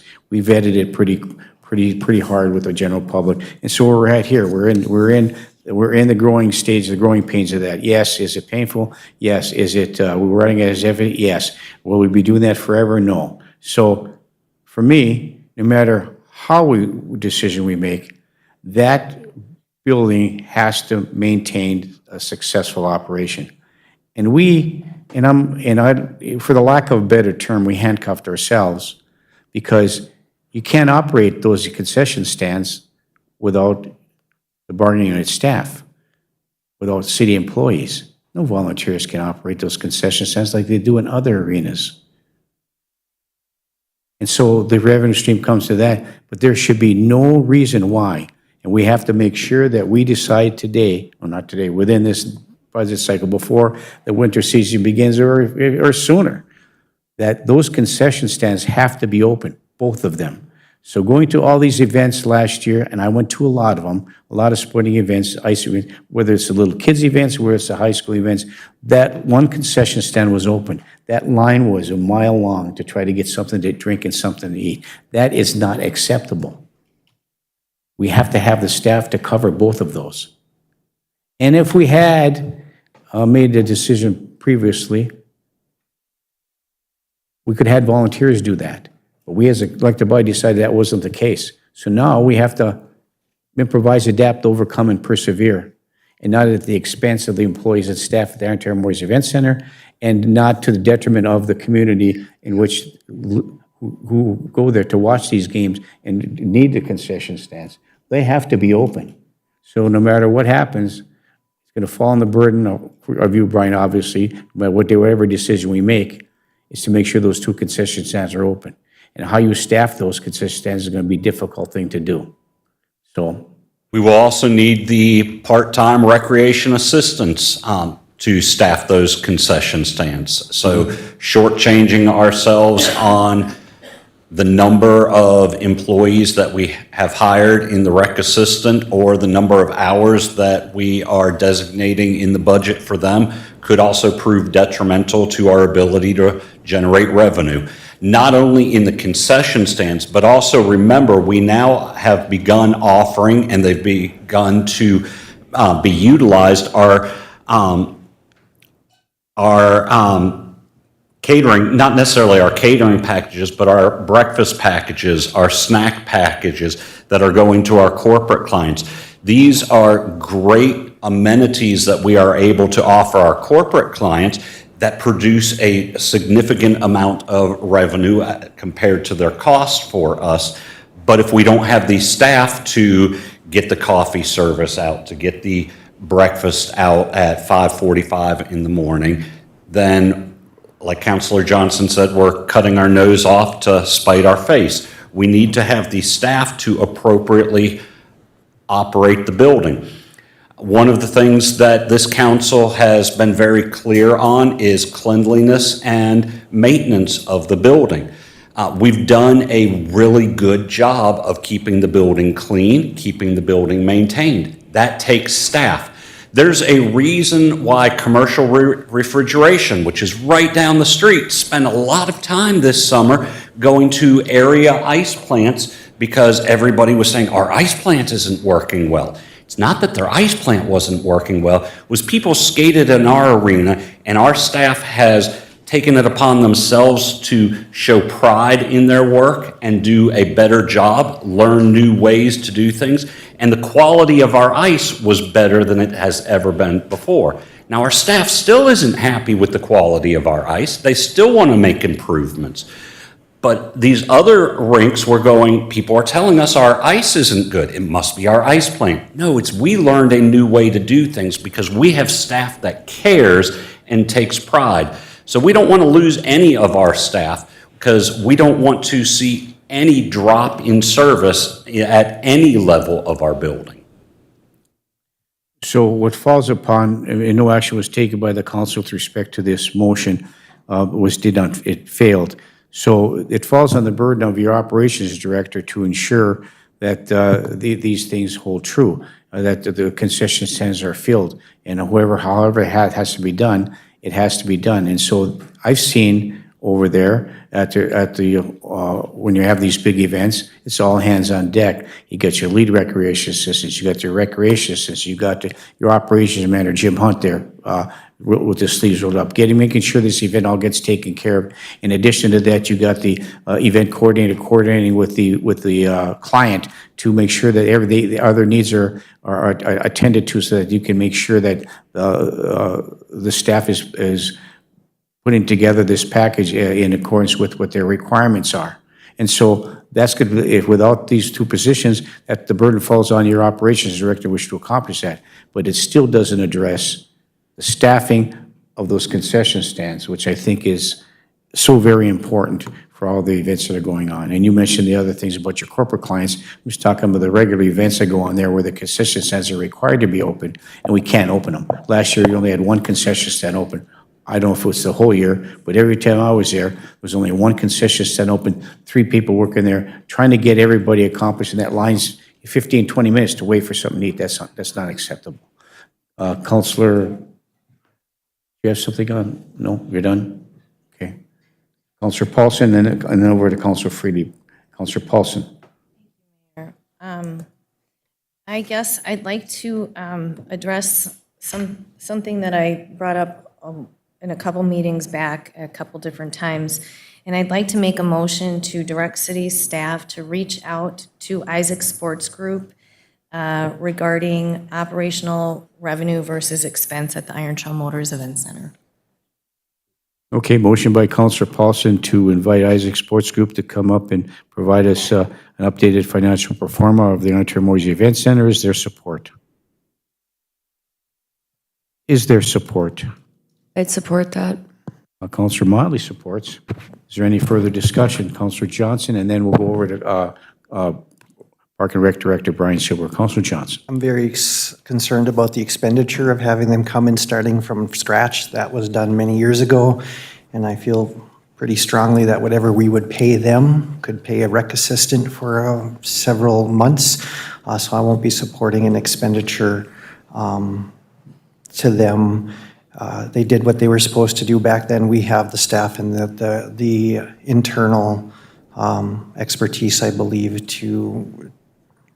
and I believe that it's already been done, that what we need to do to keep that building running appropriately. Thank you.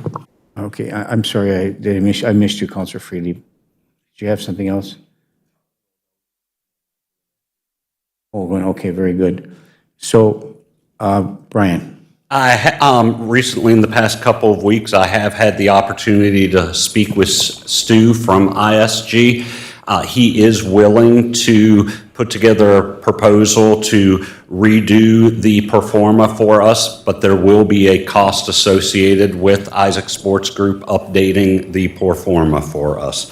Or if you would prefer, staff could evaluate the pro forma and give you this is where we are at, and this is why we are not meeting their original pro forma, and we could put together a proposed pro forma moving forward.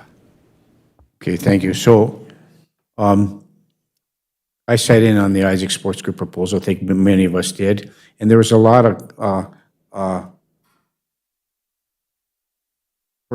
procedures or bullet points that to get us to where that financial program is supposed to be. And there's just a couple of them. One, it was recommended by them and in discussion with them on a one-to-one basis that in order to meet that goal and objective, you have to be able to provide other amenities, including accommodations, including a hotel. We don't have a hotel there yet. The one's coming. It took a long time to get there. The state of Minnesota was an encumbrance in that regard, but we're getting there. So that's one of the big reasons. And one of the reasons why we lost the SME conference is there's a lot of factors involved there, but we didn't have the hotel accommodations to accomplish that goal and objective. So, and the other part is that when we have our marketing director, we had a marketing director that we contracted out, and they did great work for us. They weren't on site, but they were able to be there whenever they could be. They did great work for us, and I don't know what we paid them, $4,800 a month or whatever the case was, and so they left. And so then we had to try to fill that marketing director position. Brian assumed that responsibility until we found one. We found a marketing director. We vetted, we hired. The marketing director didn't work out. Didn't get anything accomplished. So then it fell on Brian again to fill in until we find another marketing director. And that took a while. We finally now do have a marketing director. And that marketing director is doing yeoman's work, and we're seeing some progress there. So getting these vendors in there, to get these other clients in there, it took a while for us to get there. And so we're getting there. So those are two major factors moving forward. And some of the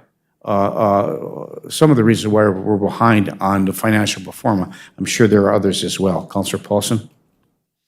Thank you, Mayor. Okay, I forwarded all the emails that I had from Stu from Isaac Sports Group, which includes some great spreadsheets that, Brian was alluding to that could be used as a tool. But I did speak with him also, and I guess at this point, they had projected our budget deficit in this year for $267,000. Stu, according to Stu, we should be generating some sort of revenue and not this far in a deficit. Right. So I don't want to make any expenditures to a group to give us an updated, but I think that it would probably be a reasonable cost in terms of what I talked to him, that just doing a current update, what I'm having Pam send to everybody, all the spreadsheets are already done, and all of the columns regarding ice plant or whatever, they're all done. So it kind of like our housing study, it would just be an update, it wouldn't be a new thing. And my motion isn't to make an expenditure, it is just to reach out to them. But I feel like going forward in the future, that will be a tool to help staff and the council understand the revenue versus expenditures at the Iron Trail Motors Event Center. And on top of that, we still are not receiving financials regarding profit and loss from concession stands, events that are booked, regarding hours worked by staff time. And now that we have the new software, that Yellow Dog, I was expecting that to come forward, and I really do want to see that come forward with, isn't that the Yellow Dog software that helps us with the inventory management and profit and loss on that, Brian? Yes, but you do realize the concession stands have not been open. Right, but I do realize that, but I'm going backwards. We're still looking at the bill runs of what's been ordered from Cisco or Viking or what have you. So there are expenditures and events happening, and that profit and loss or those revenue statements are not, we're getting the number of items, the things booked, but we're not getting in a profit and loss or an expense out from, and does that software do that as well? Brian? No, because it does not take into account your staff. It will tell you how much inventory you have on hand and your cost of goods for like producing this, but it does not factor into that the time that it takes. Now, our staff is working to put together spreadsheets that we were going to be rolling out once the concession stands got up and running. I'd be happy to put together that spreadsheet for our snack packages and everything that we've done this past month. I also have the updated bookings for the past month that will be in the council packet for this next month, with the changes that you have requested be in there of projected revenue for those. Please do keep in mind when you are looking at that is the projected revenue at time of booking. A lot of these events are still months to years out, and as they get closer, as they are meeting with our event coordinator, they realize, ooh, we do want to add this, we do want to add that, oh, maybe we'll take this off. So those numbers are fluid and they do change, but this gives you a ballpark of where it is, so that we will have that report for you in your council packet that'll be coming out this weekend. I will also put together that financial pro forma that we have for the snack packages and breakfast packages for you for this weekend. That would be great. And so I think, like, going forward and looking at revenue generation, we have a past track record, like with the parking monitor, how many tickets, are written and how many fees are collected versus how the expense on that. So I'm looking at more that side of it, trying to understand the outlay of employees versus the expense of that, and then the revenue that's generated. Yes. So that will help tremendously. But going back to my motion, I feel that it would be a true value to have Isaac Sports Group come back to the table and do an update. I do not know what the quote might be, but after talking with Stuart, I don't think it would be that significant. Just so we can understand what that template needs to look like in the next budget years ahead. Thank you, Mayor. Well, there is a motion on the floor, and I would support the motion if it was to get the quotes from Isaac's Brook Group for that, not to hire them. So that would, what's the motion? If I may, please, read back. Moved by Counselor Paulson, supported by Counselor Motley, for staff to reach out to Isaac Sports Group to present a financial pro forma for the Iron Trail Motors Event Center. I would amend that for quotes. A quote. Or maybe even just see if they would provide us something, because maybe they might. But I would go out for a quote, that would be fine. And I would just say an update to what all the work that they've currently done. Looking for a quote for the updated financial pro Yep, forma from correct. Isaac Sports Group for the Iron Trail Moise Event Center. And would you amend your second for that? Yes. Okay, so that was the quote. So there is a motion on the floor. Is there any further discussion? Hearing and seeing none, all those in favor signify by saying aye. Aye. Aye, opposed? Roll call, please, Pam, and then we're going to take a 5-minute break. Friedlieb? Aye. Paulson? Aye. Beyondich? Johnson? No? Baranzelli? Cuffey? Aye.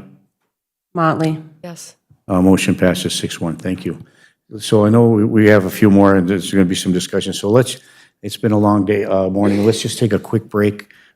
Staff needs a break, and so let's come back at 5 after 11. Thank you. Sorry.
Okay, let's get back to the regular meeting after the recess. Thank you, everybody.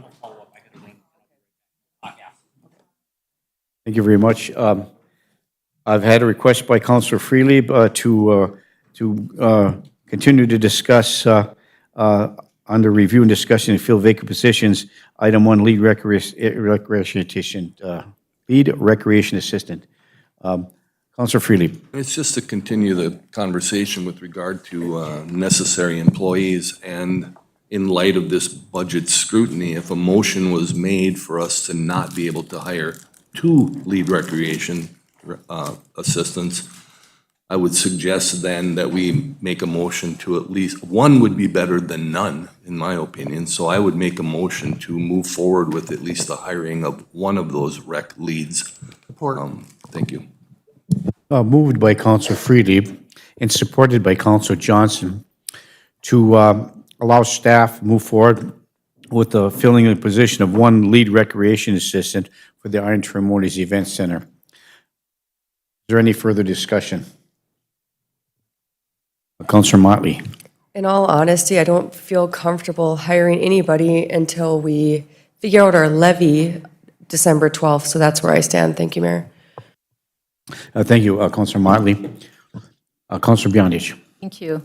And as I look at all of this, I just have a question. Are there rec assistants that would be willing to move up? So we are not going outside to hire more personnel. Are we able to utilize staff that we already have to move them? I mean, Brian? it's just a question.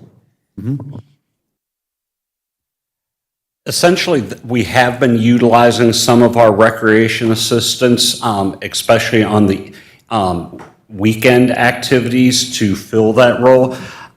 Unfortunately, on our existing staff of rec assistants, we only have 2 that can regularly work daytime hours, and one of them has some physical limitations to what they are able, the jobs that they are able to do.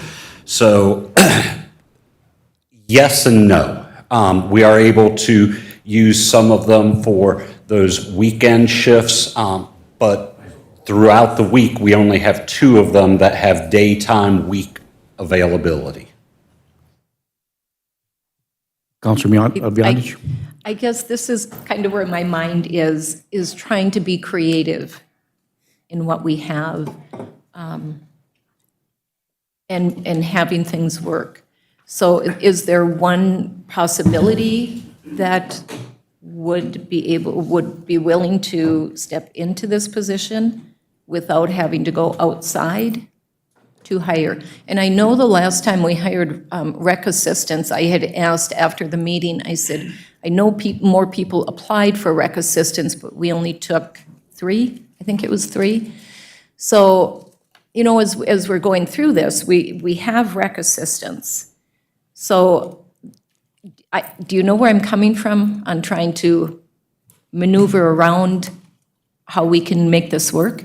Yes, and keep in mind, per the union contract, when these positions came open, they were bid in-house. Any of these rec assistants had the opportunity to bid into the lead rec position, and we did not have any that bid in at that time because they were not interested in the full-time hours or the job on a permanent basis. Okay, thank you. So it has been moved and supported to hire 1 lead recreation assistant for the Iron Tremores Event Center. Is there any further discussion? Councilor Paulson. Thank you, Mayor. What is the actual language in the contract regarding lead rec assistants? Does anyone have that recollection? Well, I'm kind of thinking about hours and full-time versus part-time. Is there language in that when we did, so we set the job description, can there be any flexibility in hours? Or does it fall under, I don't know, It is a full-time position, so it's up to 40 hours per week. Up to? Yep. And does that dictate, does the language dictate that it has to be? It is a full-time position. So it is, okay. Okay, thank you. Okay, thank you. So just for clarity, are the lead recreation assistants eligible for healthcare benefits? They are eligible for it. They are regular full-time employees, yes. So, okay, thank you. So it has been moved and supported to hire one lead recreation assistant for the Ironton Memorial Event Center. Is there any further discussion? Councilor Johnson. For clarity, what does this vote need to be to pass? Is it a 5-2 vote or a 4-3 vote? 4-3 vote. 4-3, because it's already a budgeted position? Okay, thank you. 4-3 to hire. Yes. Thank you. Thank you. It has been moved and supported. Is there any further discussion? Hearing and seeing none, all those in favor signify by saying aye. Aye. Opposed? No. Roll call, please, Pam. Counselor Paulson? Aye. Beyondich? Johnson? Yes. Baranzelli? Yes. Huffy? Aye. Motley? No. Freely? Aye. Motion passes 6-1. Thank you. Next item, please. If it's possible, can I move to item number 3, library clerk technology? Jody has to get on the road for a Let's Minnesota move. Library Conference. Okay, yes, let's do some item 3. Thank you.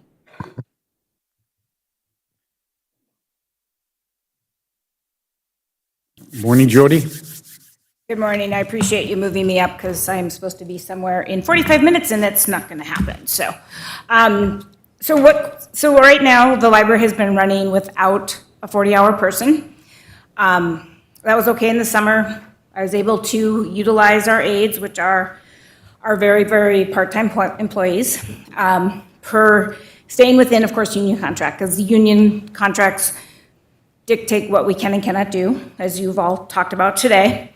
Right now, that position has been free, not anybody in that position since June. What that means is, when you all hired me, one of the things I was charged with doing is opening the library on Saturday, getting staff with good job descriptions, getting them to a good place in the library and making it a welcoming place. We have done that.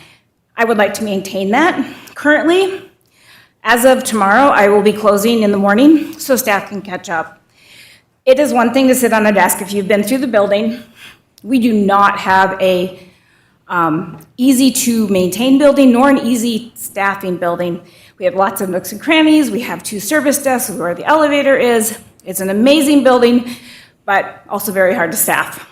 So we are closing Wednesday morning so staff can get caught up on things like, right now, there's a pile of boxes this high that have to be processed. That can only be done in an office because of the software that we use. Trying to keep up with our bills that we need to pay, that can only be done in offices. There are some computer updates that need to be done, but I have not had a chunk of time to teach myself the software to do that because I have nobody else on staff who can do that. So all of this stuff that is supposed to be done is not getting done. So we've made concessions, staff have picked up different things, but now we are really behind. We planned this fall for a full staff. We've made concessions, we've dropped programs. I need to know if I'm going to be able to hire this position, because if not, I will need to adjust the hours and we'll need to adjust what we do for programming purposes. So if you have specific questions, I'll be more than happy to answer them. And what else, just so you know, we have 2 desks. We have to have each desk staffed. If you want to know some incidents, things happen. We had a gentleman that called 911 from the library phone a couple weeks ago. I only have 3 people on Saturday, and I was there for another reason. I had a conference. I stayed till closing because none of the staff were comfortable. The police came. Nothing really, it was fine, but still having an extra person to make sure nobody was by themselves is good. But then we have the positives. I had somebody from Diamond Willow on Saturday. They had no internet. They could not access the med list. She came in and printed over 80 pages of information so that they could make sure that all of their patients got their med list. So these are the things we do that we just do. And that's why we're open to make these needs. Yeah, we cannot be open any more hours than we are, and we've worked to make sure there's internet access, there's power. And my concern is we get into winter weather. That is another, kids come after school. They walk the 2 blocks in front of the construction zone, and then they come to see us. This year, next year, they'll be right next door. So that's, this position is specifically technology, so it's phone security, our maid website contact. We have some software in the back end that we need to use and updates, which if any of you have ever had to do a software update, does it ever go the way it's supposed to? Never. It always takes like twice as long, sometimes 4 times as long as it's supposed to. So ALS, which is our library system, does the computer system that we check everything out and maintain, and we share that with 27 libraries. I am so thankful that we don't have to work with that. They've been working with a problem that's for the last week and finally got it resolved. So that's kind of where we're at. So I just need, if we're not going to hire for this position, then I need to go forward, make more cuts in hours, and adjust programming. If we're going to hire, as Britt said, we've got applicants who are waiting for some kind of answer. Okay, thank you, Jody. Questions? Councilor Johnson? Thank you, and your last statement answered my question, that there are people waiting. This is a budgeted position. We were paying for it through the middle of the year. I will say that, as I said previously, the library is probably the most utilized indoor public space by everybody from our homeless population to folks from all over, literally all over the state. And I validate and appreciate that what you're coming from, and I think we do need to hire. We cannot shut the city down today because we're working on what we need to do for next year. That doesn't mean things can't change. That doesn't mean that when we get to December 12th and January 1st that things won't change, but we still need to maintain the city services as people have come to expect. So I will move that we authorize the hiring of the library clerk technology to maintain current services at the library. A motion by Councilor Johnson to approve the filling the vacant position of the library clerk under technology. Is there support? Is there support? Is there support? I'll support for further discussion. Support by Councilor Freely for further discussion. Further discussion, Councilor Freely, and then I have a question about the staff. Well, part of the reason I went forward with the lead rec position was that that would be a revenue-based position in a sense, that they would be able to acquire money to pay for their position, essentially. That's not necessarily the case at the library, unfortunately. And I know that you do have people in positions right now with all the balls in the air to try and cover this position as is. And I don't know that they can continue to keep them all in the air without those reductions in hours and programming and services. So I do recognize that.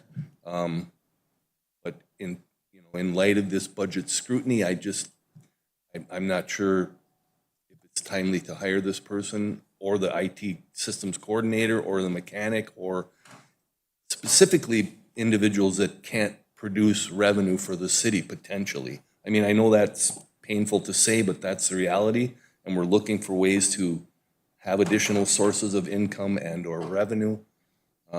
That's why I supported the one that I did, but at this point in time, I'm not sure that I can move forward with this at this point in time. And I understand that. You all just need to make a decision so I can do what's best for my staff. Okay, thank you. Before we go to Councilor Paulson, quick question. Has there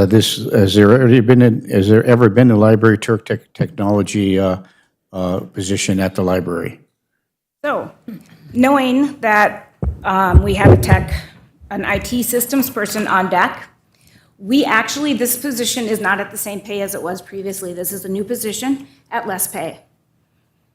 It is at the same pay as the rest of the clerks in the library. And that was a discussion that most of you were involved with. So we've been making concessions. I have dropped one of my full-time people to 30 hours a week, so now I only have 2 30-hour-a-week people for my clerks. So been working within the budget cuts that you have set for me. Okay, and this is a new position. The new titled position. A new It used to be titled called position. Library Clerk Media, and it was paid at a higher wage. Very good, We okay, did thank agree you. to change the job description, change the title, and then change the wage to a lower wage. And like she mentioned, she used to have 1 part-time employee, now she has 2. Okay, thank you. Thank you for that clarification, Jody. Counselor Paulson? Thank you, Mayor. I And over to guess Counselor Motley. I was thinking kind of on the same lines as Counselor Freely, that at the Ironton Motors Event Center, the lead rec assistant position is a revenue position, and the other 3 positions are not. And so I think that's where I'm going with this, and I'm sorry, but that's kind of where we're at right now. And the other thing is, when we had set the proposed 21%, we haven't asked anyone to cut, have we? Or where are you getting the? I did my budget back in April and May, knowing that there were going to be reductions. So yeah, we've been working on this. This is nothing new.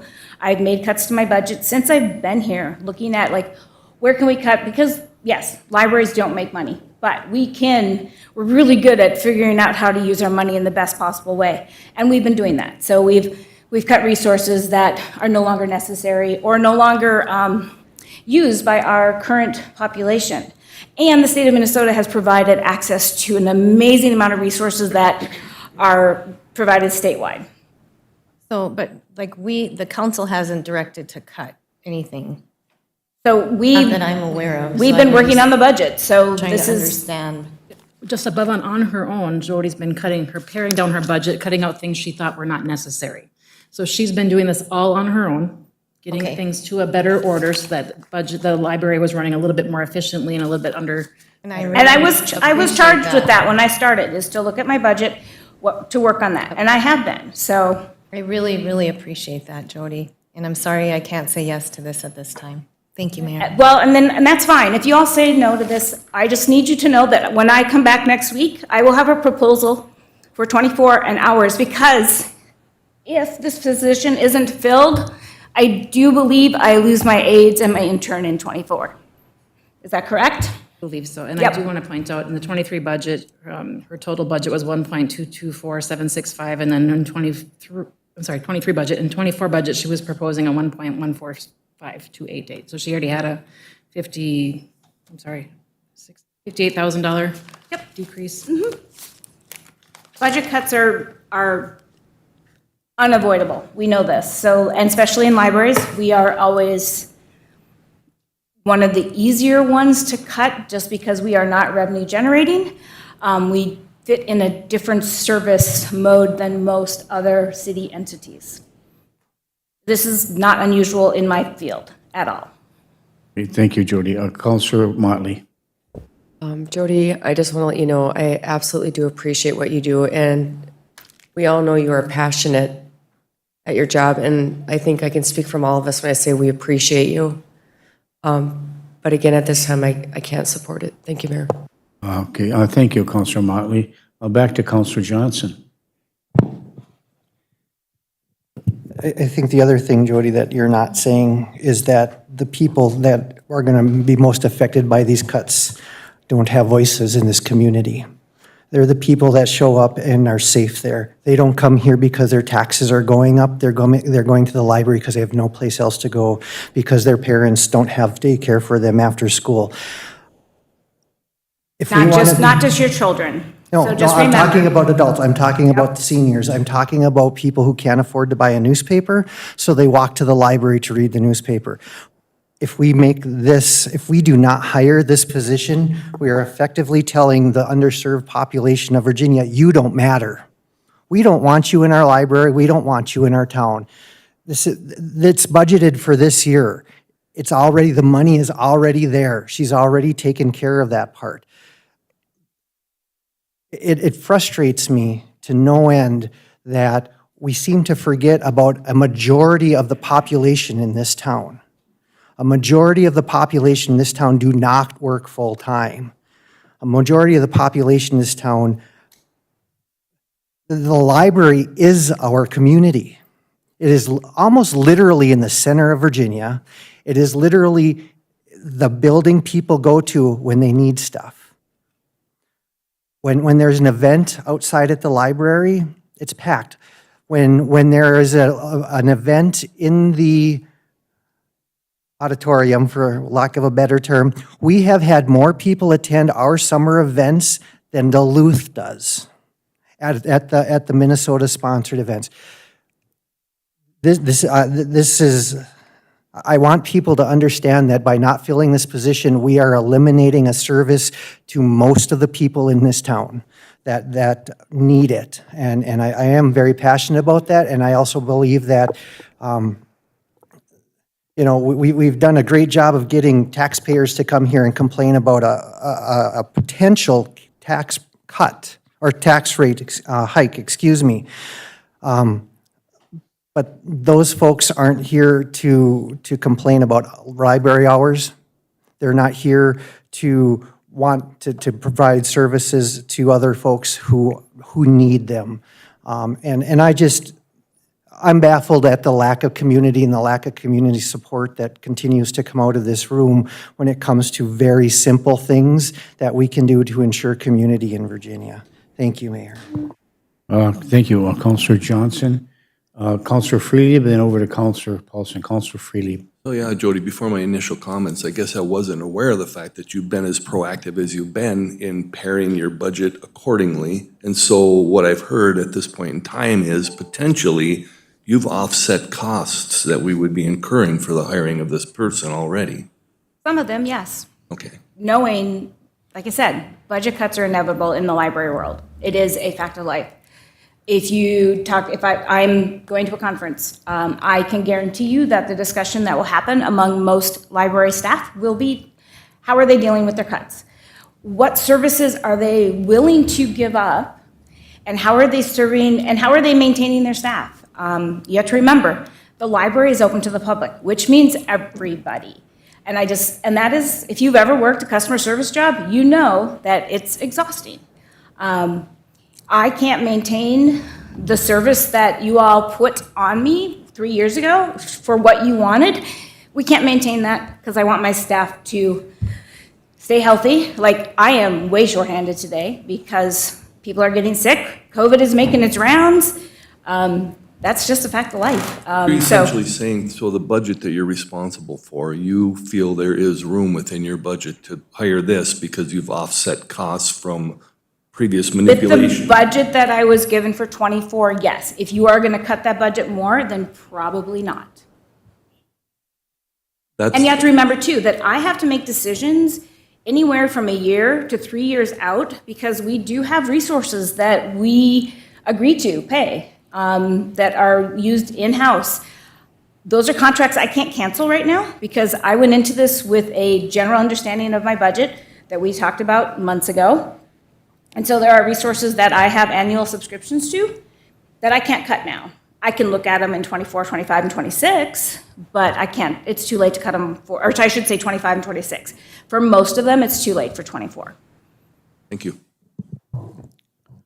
Okay, Councilor Paulson. Thank you, Mayor.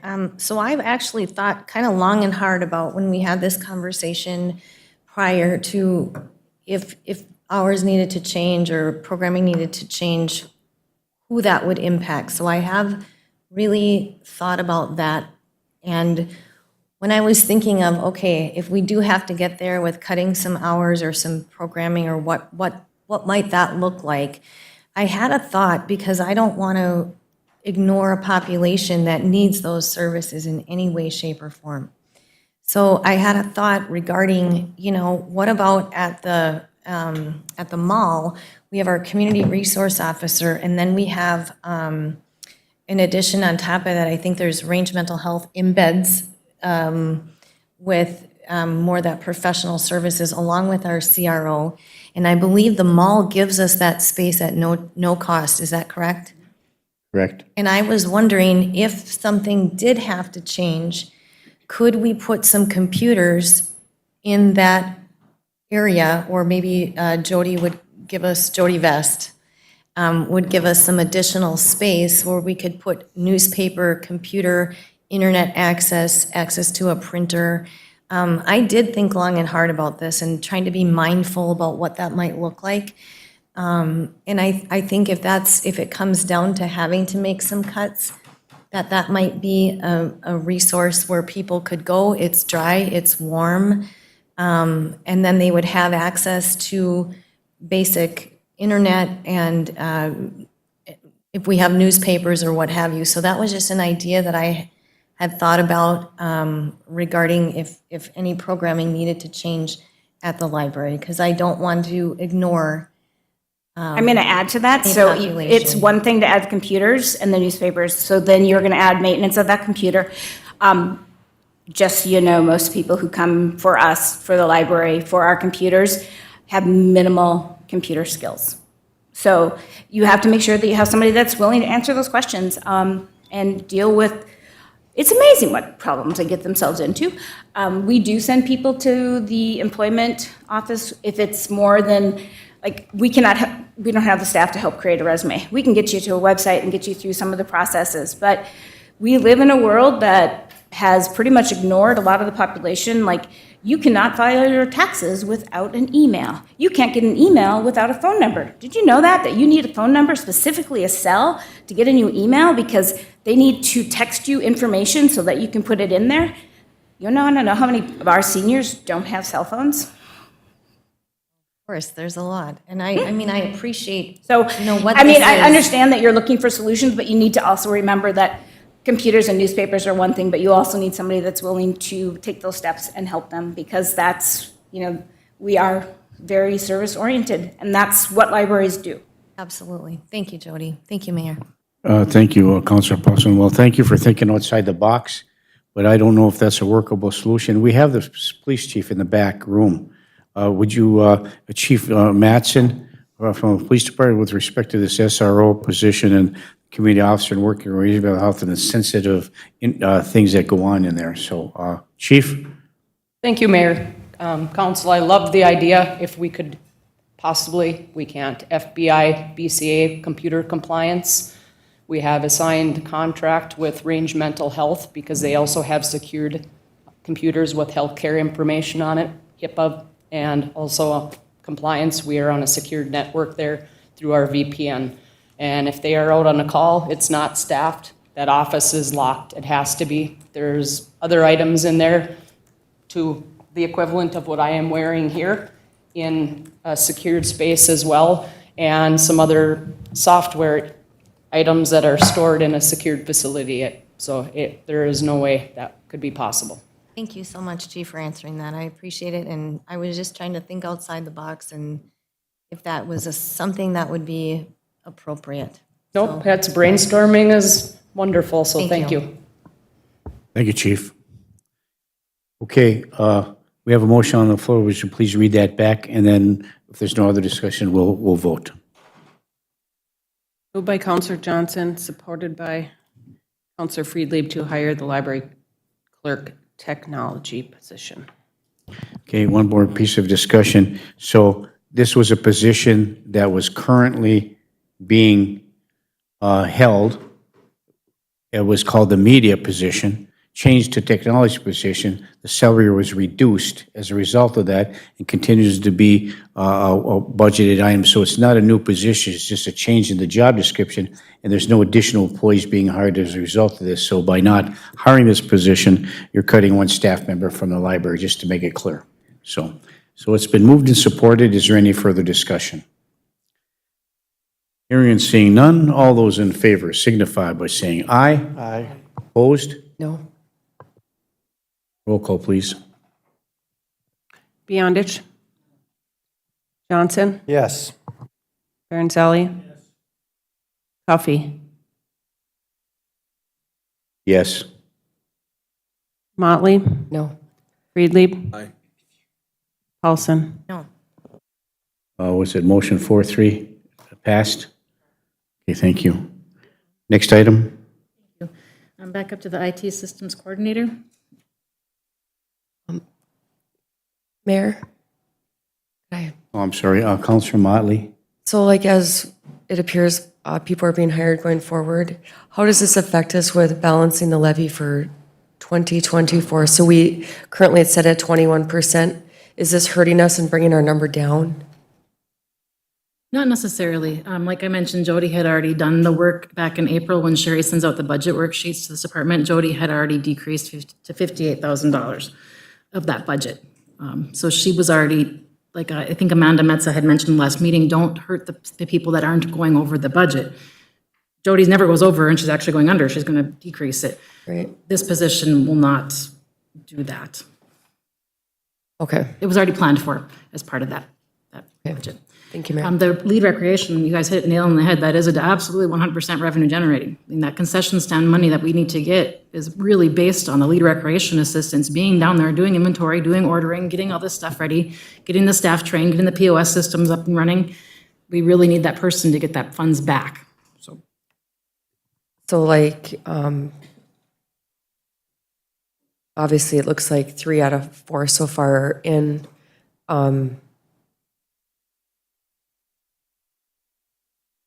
How does it, like this IT systems coordinator was on the list of potential chops for a levy of over or under 21%. So now is it, I mean, it's still, you might be potentially hiring just to potentially take it back again? I think the IT systems coordinator, this is just my personal belief, that we hold off on that one until we've determined what our best plan is for the levy. That would be, we are already paying, as you realize, Pantheon and other places for other things. This one would be an efficiency improvement, but we can work without it for a little while we figure out the rest of what's going on. Okay, yeah, I forgot we went to the library first, but okay, thank you, thank you. Thank you, Counselor Motley. So we're moving to back to item number 2 of the agenda with the IT systems coordinator. And Britt, you have a recommendation? I think we hold off until further budget discussions. Okay, move that to the budget discussion. Okay, thank you. No need a motion for that?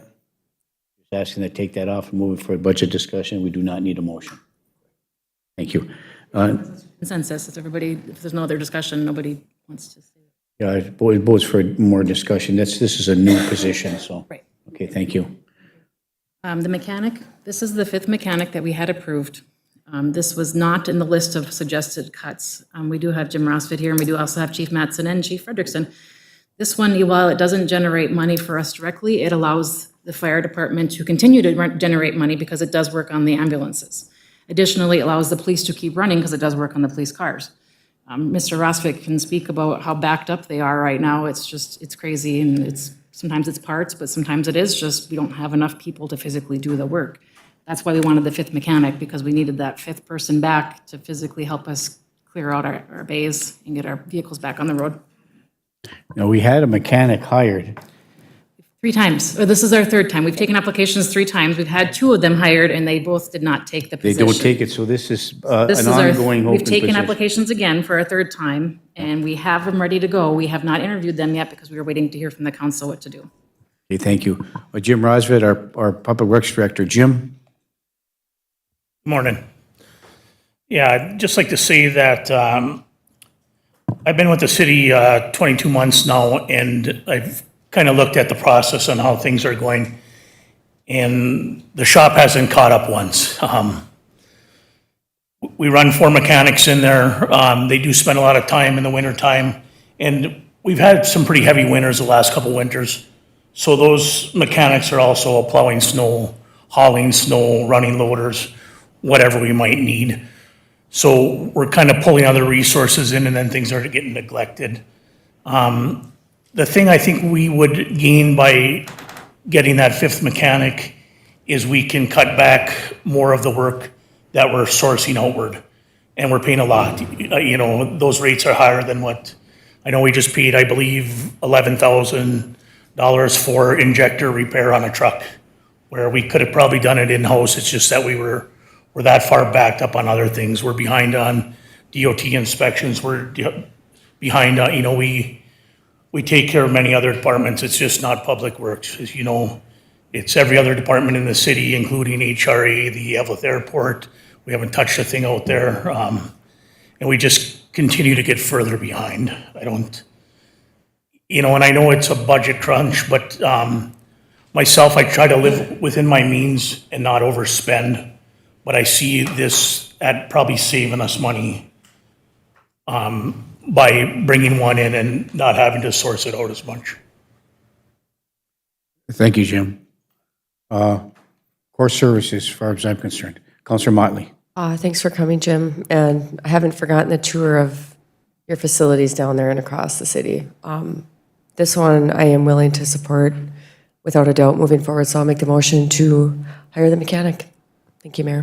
Thank you. Counselor Motley moves to approve filling the vacant position of the mechanic for the Public Works Department.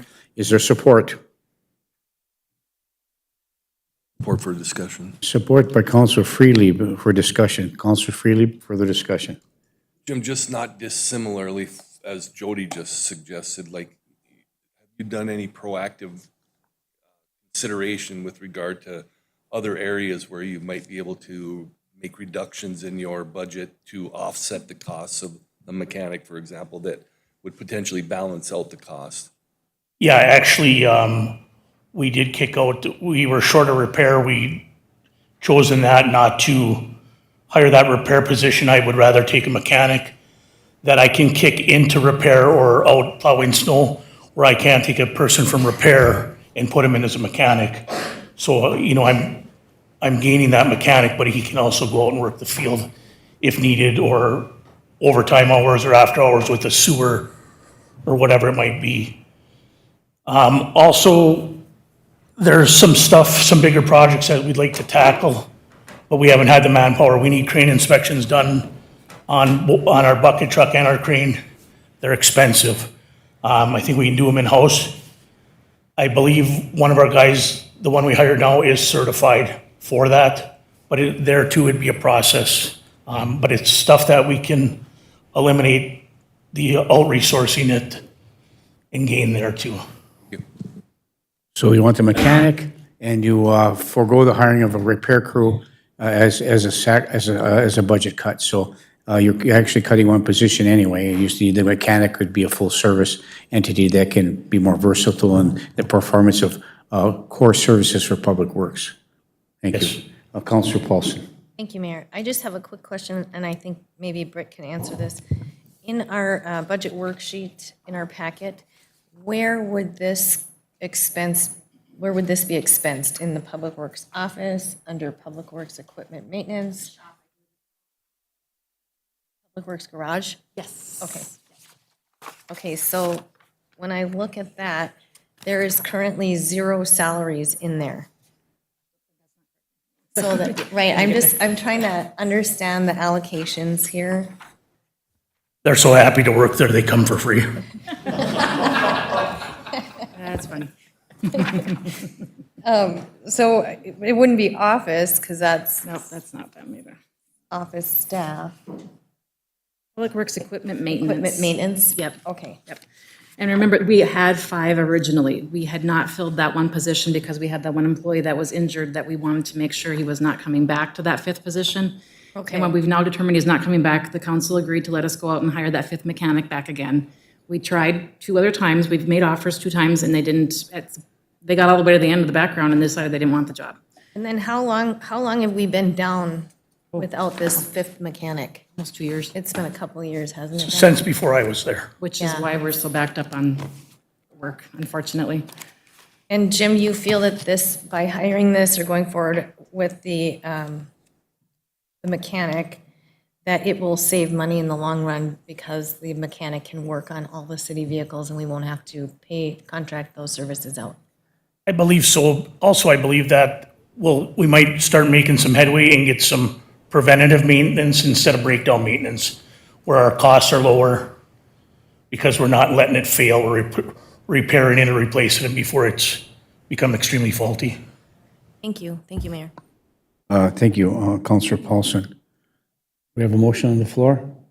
Yet?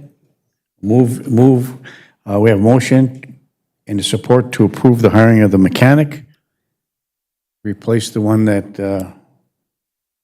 we lost, as Any further discussion?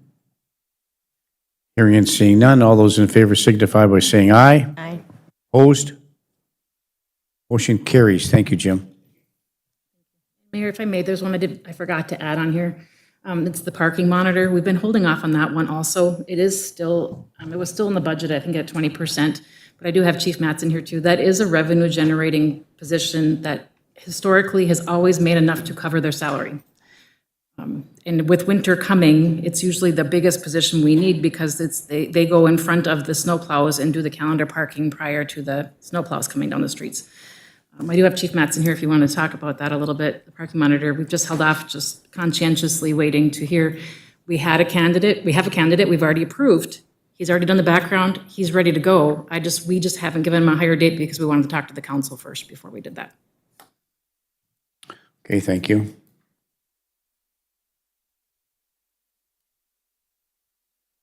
Any? Councilor Motley?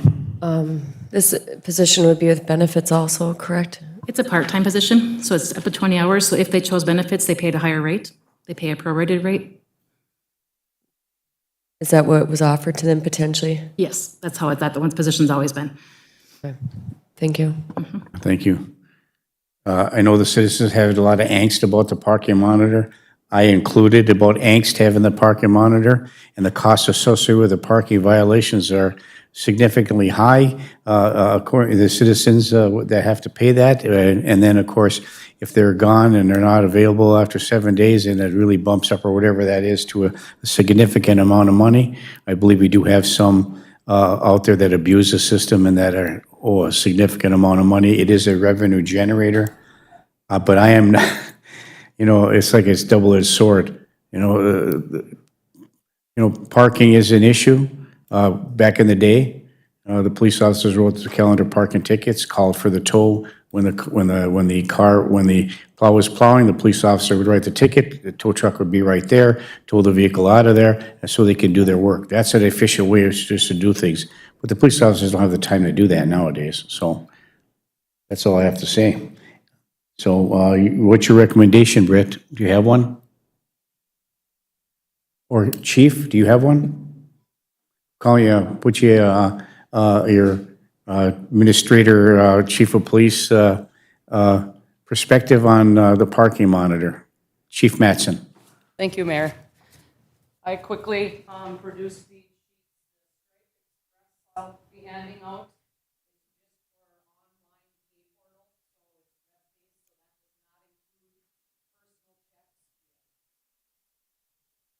Or individuals that come.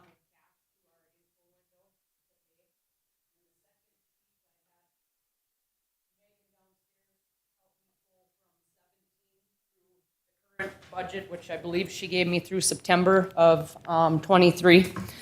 So with that being said,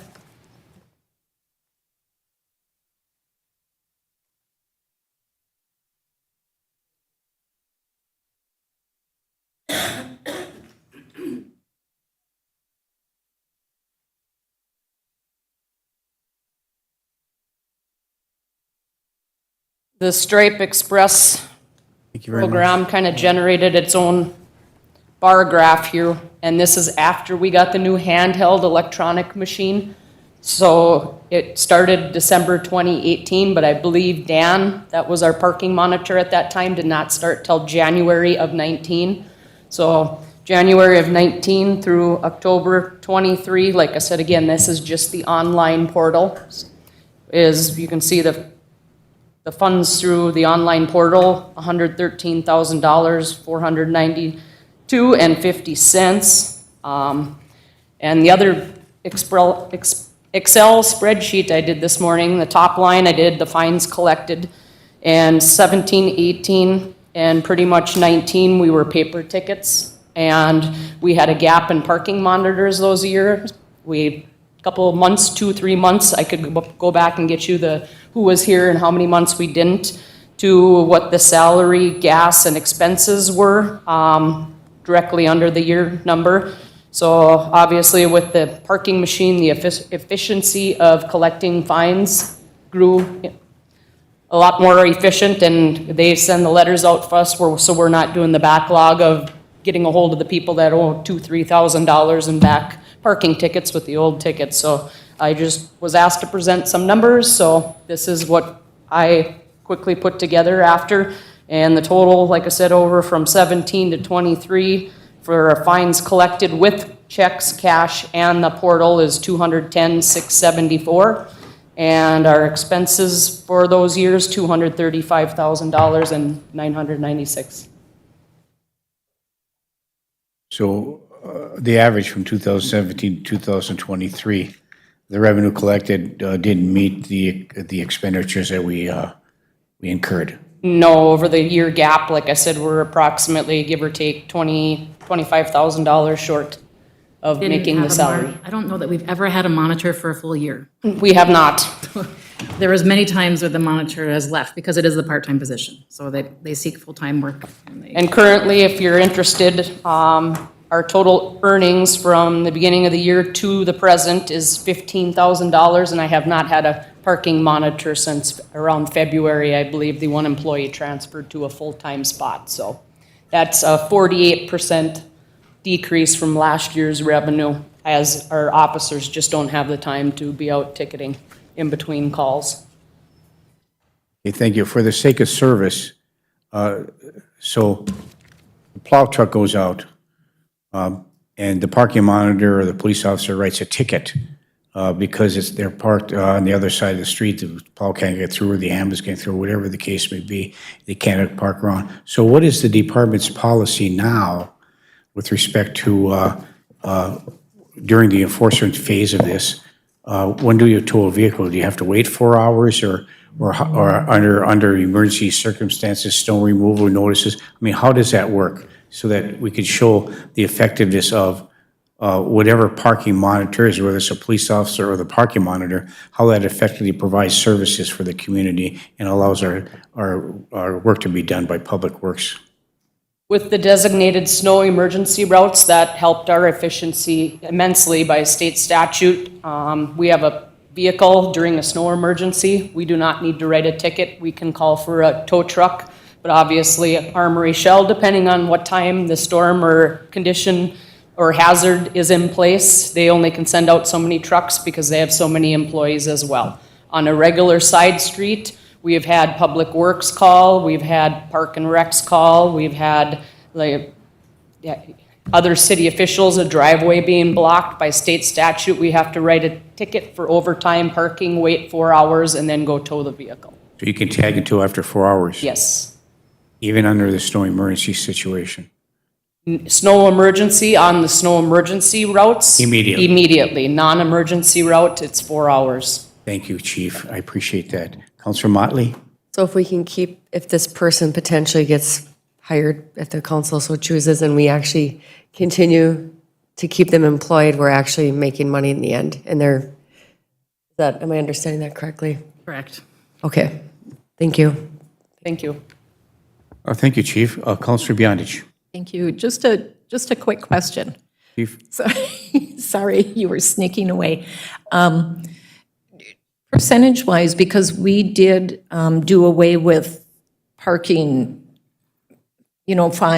fees or fines, parking in the 2-hour parking, how much of that is in this data from parking lots? That's parking permits are not the same as parking fines, so it's different. And I know, and just from experience, some of our city streets are wider than others, and those that are narrow, I mean, for this position, I really wish they could hit some of the narrow ones. Those are the ones that if they're parked on each side of the street, emergency vehicles cannot get down. I've had an ambulance that came so far and had to back all the way out because people aren't parking the way they're supposed to. So I would like to concentrate on those narrow streets that don't have room for an emergency vehicle to get in. Absolutely, and again, it comes down to the call, place, location. 9 times out of 10, our parking monitor is a day shift position. A lot of people are working or gone from their houses with their vehicles. Nighttime comes, it's relying on us again for the calendar after 7, 8 o'clock at night with the leeway with calendar parking layover. If we're on a domestic, we're not gonna be writing calendar parking tickets, you know, especially, like I said, during a snowstorm, yes, that's part of, you know, we bump our call priority up and take seriousness about our roadways being able to be plowed so people can get around, but yes, it's unfortunate, it's hard with the hours and, you know, mechanics of everything on the operations to get somebody, you know, overnight with a part-time position, so.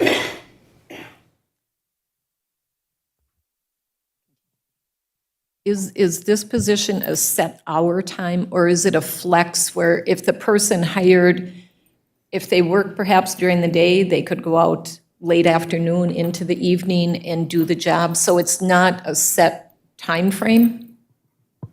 It is flex. Britt and I, the last few we've had, depending on the individual's schedule, we've had them come out 1 or 2 days on the weekends and do a few afternoon hours. Specifically, our last 2 gals we had before they moved on to full-time positions, they, a couple times, 7, 8 o'clock at night came out. But like I said, most of the time, no, they're. And primarily back in the day, the parking monitor concentrated on the main street, the 2-hour parking. Now, they patrol the entire city, and based on complaint by citizen or by staff, we'll go over there and write a citation. If it's a non-emergency snow removal situation, citation is issued, and the option is to tow the vehicle after 4 hours and address into the narrow streets that they have. So I know you have done it in the past, and I know it's limited. So this position is based primarily a day shift position, but has some flex hours. But the consistency of enforcement after 6 p.m. falls under the burden of the police officer. Is that correct? Correct, yes. The parking monitor has the vehicle to travel around during the day hours or afternoon, and yes, patrols from Midway all the way up to North Side and downtown areas with our 2-hour parking enforcement and then calendar, or if any other infractions on parking violations or blocking or emergency situations called in. Maybe if they had a decent vehicle to drive, it has better gas mileage, maybe you'd save a little money there too. Councilor Paulson. Thank you, Mayor. I think for me, my biggest concern is so emergency vehicles can get through. That's, to me, where I feel like the parking monitor has a lot of value. Is there, so if, what you were just saying, Chief, is that the officers are too busy to do citations, but a lot of times I know what you're saying in the evening, during that crossover time, they're jammed on both sides. And I really have a big concern if you needed an ambulance or a fire truck in a lot of those narrow sections, they would absolutely not be able to get through. So what happens in the evenings? Can the officers issue as they have time? Yes, that machine is in one of our primary squads, and they are monitoring, and like I said, we give a leeway. We try not to right at 6 o'clock because of the mining schedule, people running kids to sporting events and grocery shopping. We try to give a little leeway time there, so they are out and trying to do what, you know, they'll go out and write as many as they can, you know, during their shift, providing what we're getting for calls. If they see that, they are gonna issue a citation. Absolutely. To make sure, like, so that people don't think at nighttime, all bets are off and they can. And there has been times, just to jump in, on midnights that I know we've gotten people, I can hear people outside of the window saying, I didn't know you were gonna check after 10. Yes, we do check all night long, so it's, yeah. And I just feel like, I mean, so you have some of that coverage then. Yes. And then that would also, any citations that are written by officers would contribute to, obviously, the revenue generation. Yeah, they use that you've same calculated. machine. Yeah. Yep. So, I mean, for me, I think it's, yeah, we're in a budget crunch, and if the position stays, if they stay a full year, it should pay for itself.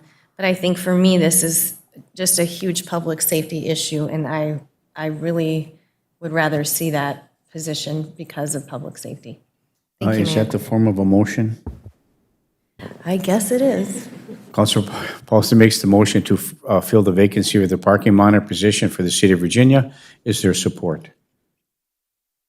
Is there support? Support. Support by Councilor Beyondich. Is there any further discussion? Hearing and seeing none, all those in favor signify by saying aye. Aye. Opposed?